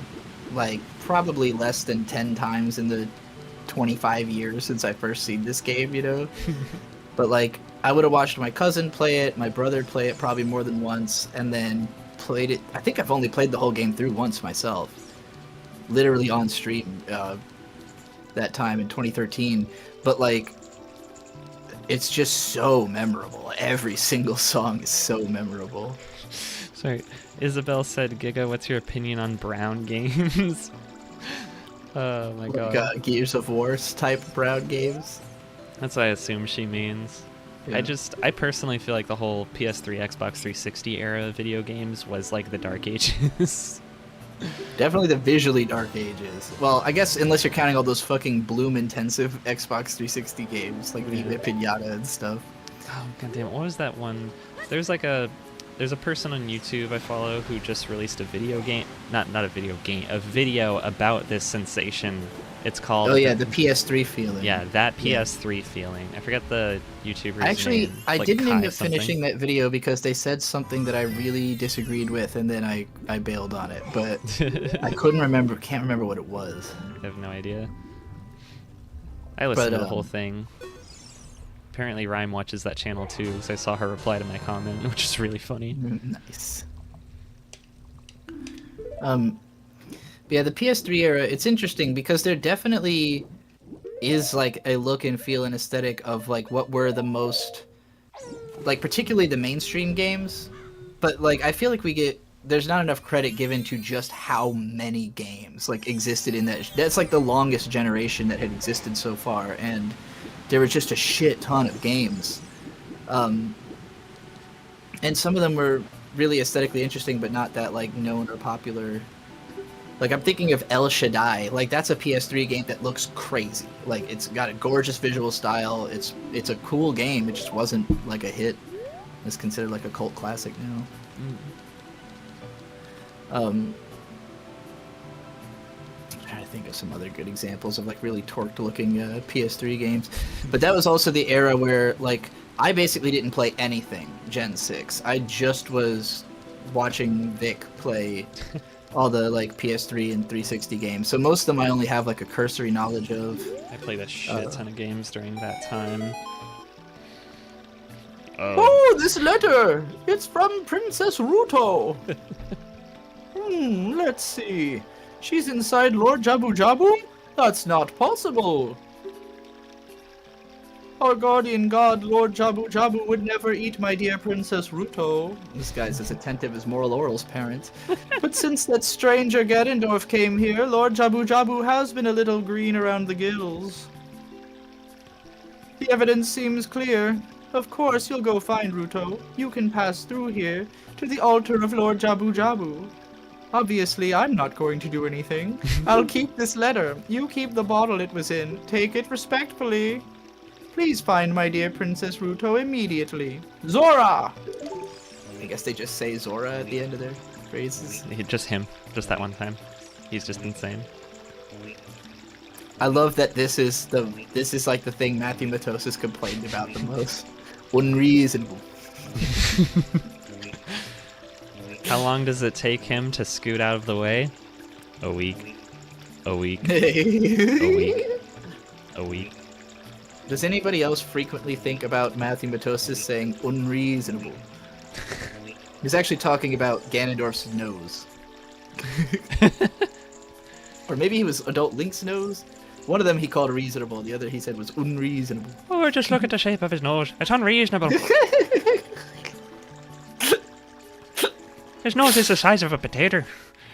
Oh my god.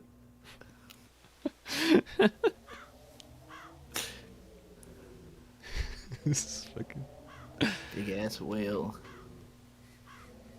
The Legend of Zelda Ocarina of Time is the timeless classic it is. That's closer to his actual voice. Look at that big old whale. He's a cutie. Get him to eat your This ass. motherfucker. Look at his eyeballs looking in different directions. I forgot to get a fish. I got a fish. I need a fish. I gotta feed him a fish. Gotta feed him a fish. I gotta feed him. I gotta feed him. Fish to I the gotta feed fish. him. Feed a small fish to a big fish. Feed me. Feed me. This motherfucker. But yeah, I gotta say it's crazy. This was like my most favoritist video game of all fucking time for like a while. And on the internet, at least, this was considered like the best video game for years. Yeah. And it's kind of funny because I personally, I think there are better video games that came out before this one. But it's just because of how much shit this game did that made all video games better forever afterwards. That it's kind of like in terms of how much respect this game is due, it's like, yeah, sure. Like, most influential game of all time, maybe? Definitely up there. I mean, besides Super Mario. Yeah. But there are other games that I think I would qualify as much better that are older than this one, which is interesting. Like what? What examples? Because I don't know if I feel the same way, but I'm really in love with this game. Super Metroid. I can't put Super Metroid above this for me. Really? No, not at all. It's not narratively anywhere close. I mean, the storytelling is definitely like more bare bones, but it's also like I liked it for being environmental storytelling and not like to me part of the appeal of Super Metroid is that it is so fast and that the storytelling is minimal, but like still there. I don't know. Like it's all in the details. I mean, gameplay-wise, I think Super Metroid is like a much better experience than this. Like just in terms of pure mechanics. I could definitely understand that. Because like you said, it's like Zelda and Metroid design is basically the same. It's just one's a side scroller and one's not.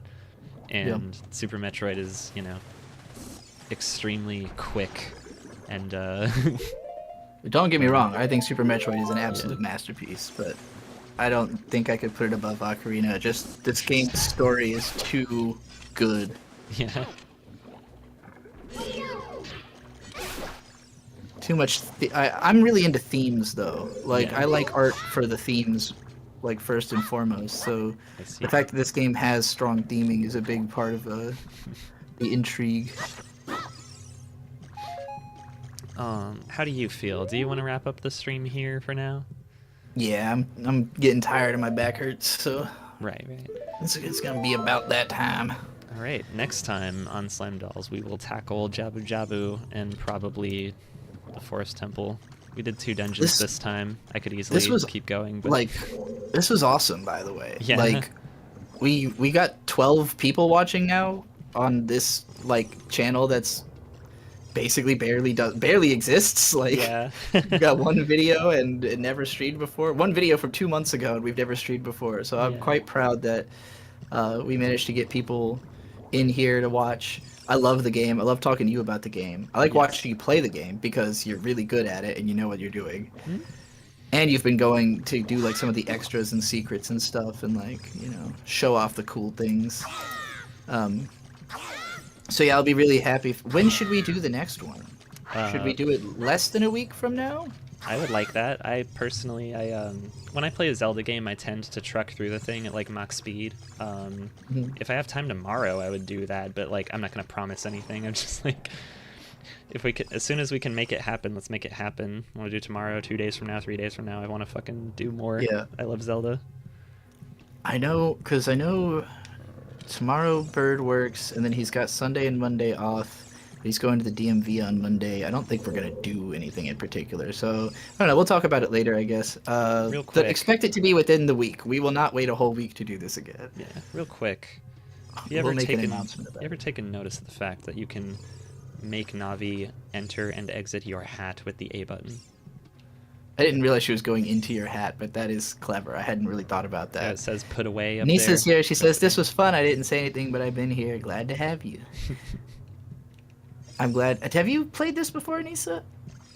Or like been exposed to this game? Because it'd be interesting to know how many people. I know some people had said they had like never played it, so it's interesting for this to be someone's first exposure to the game. Yeah. Also, when I was a kid, with how often video games had me going inside of large creatures, I really thought this was like a problem I would have to face in my own life. It's like, oh, I'm inside a big fish. Happens in this game. It happens in Banjo-Tooie. It happens in other stuff that is not coming straight to my mind. Pinocchio coded. Remember that episode of the Magic School Bus where they go inside Arnold's? Yes, the best, the absolute best. Have it on VHS. I gotta rewatch that show sometime, see if it holds up. I was traumatized by the episode where they go to space. I don't remember that one. They go through the whole solar system, and they bring Arnold's, like, dipshit cousin with them, and she's, like, taking souvenirs from every planet, and she packs the bus so full of, like, rocks that they can't fucking leave Pluto. And, Arnold's, like, trying to get her to stop being an asshole. She's like, no, if I can't take my stuff with me, I'm not leaving. I'm staying right here. And Arnold's like, don't make me do it. And he, like, grabs his helmet. And she's like, Arnold, no! And he takes his helmet off, and he instantly freezes. He, like, freezes, and his eyes turn red, and it scared the shit out of me. So, yeah, his cousin, like, grabs him and throws him on the bus, and they go home immediately so Arnold doesn't fucking die in space. Damn. That was the Magic School Bus. I just remembered that I had like a Magic School Bus PC game that was like a geology, like identifying rocks game or something. Yeah. It was neat. All right, let's end it. Let's end Let's it. kill it.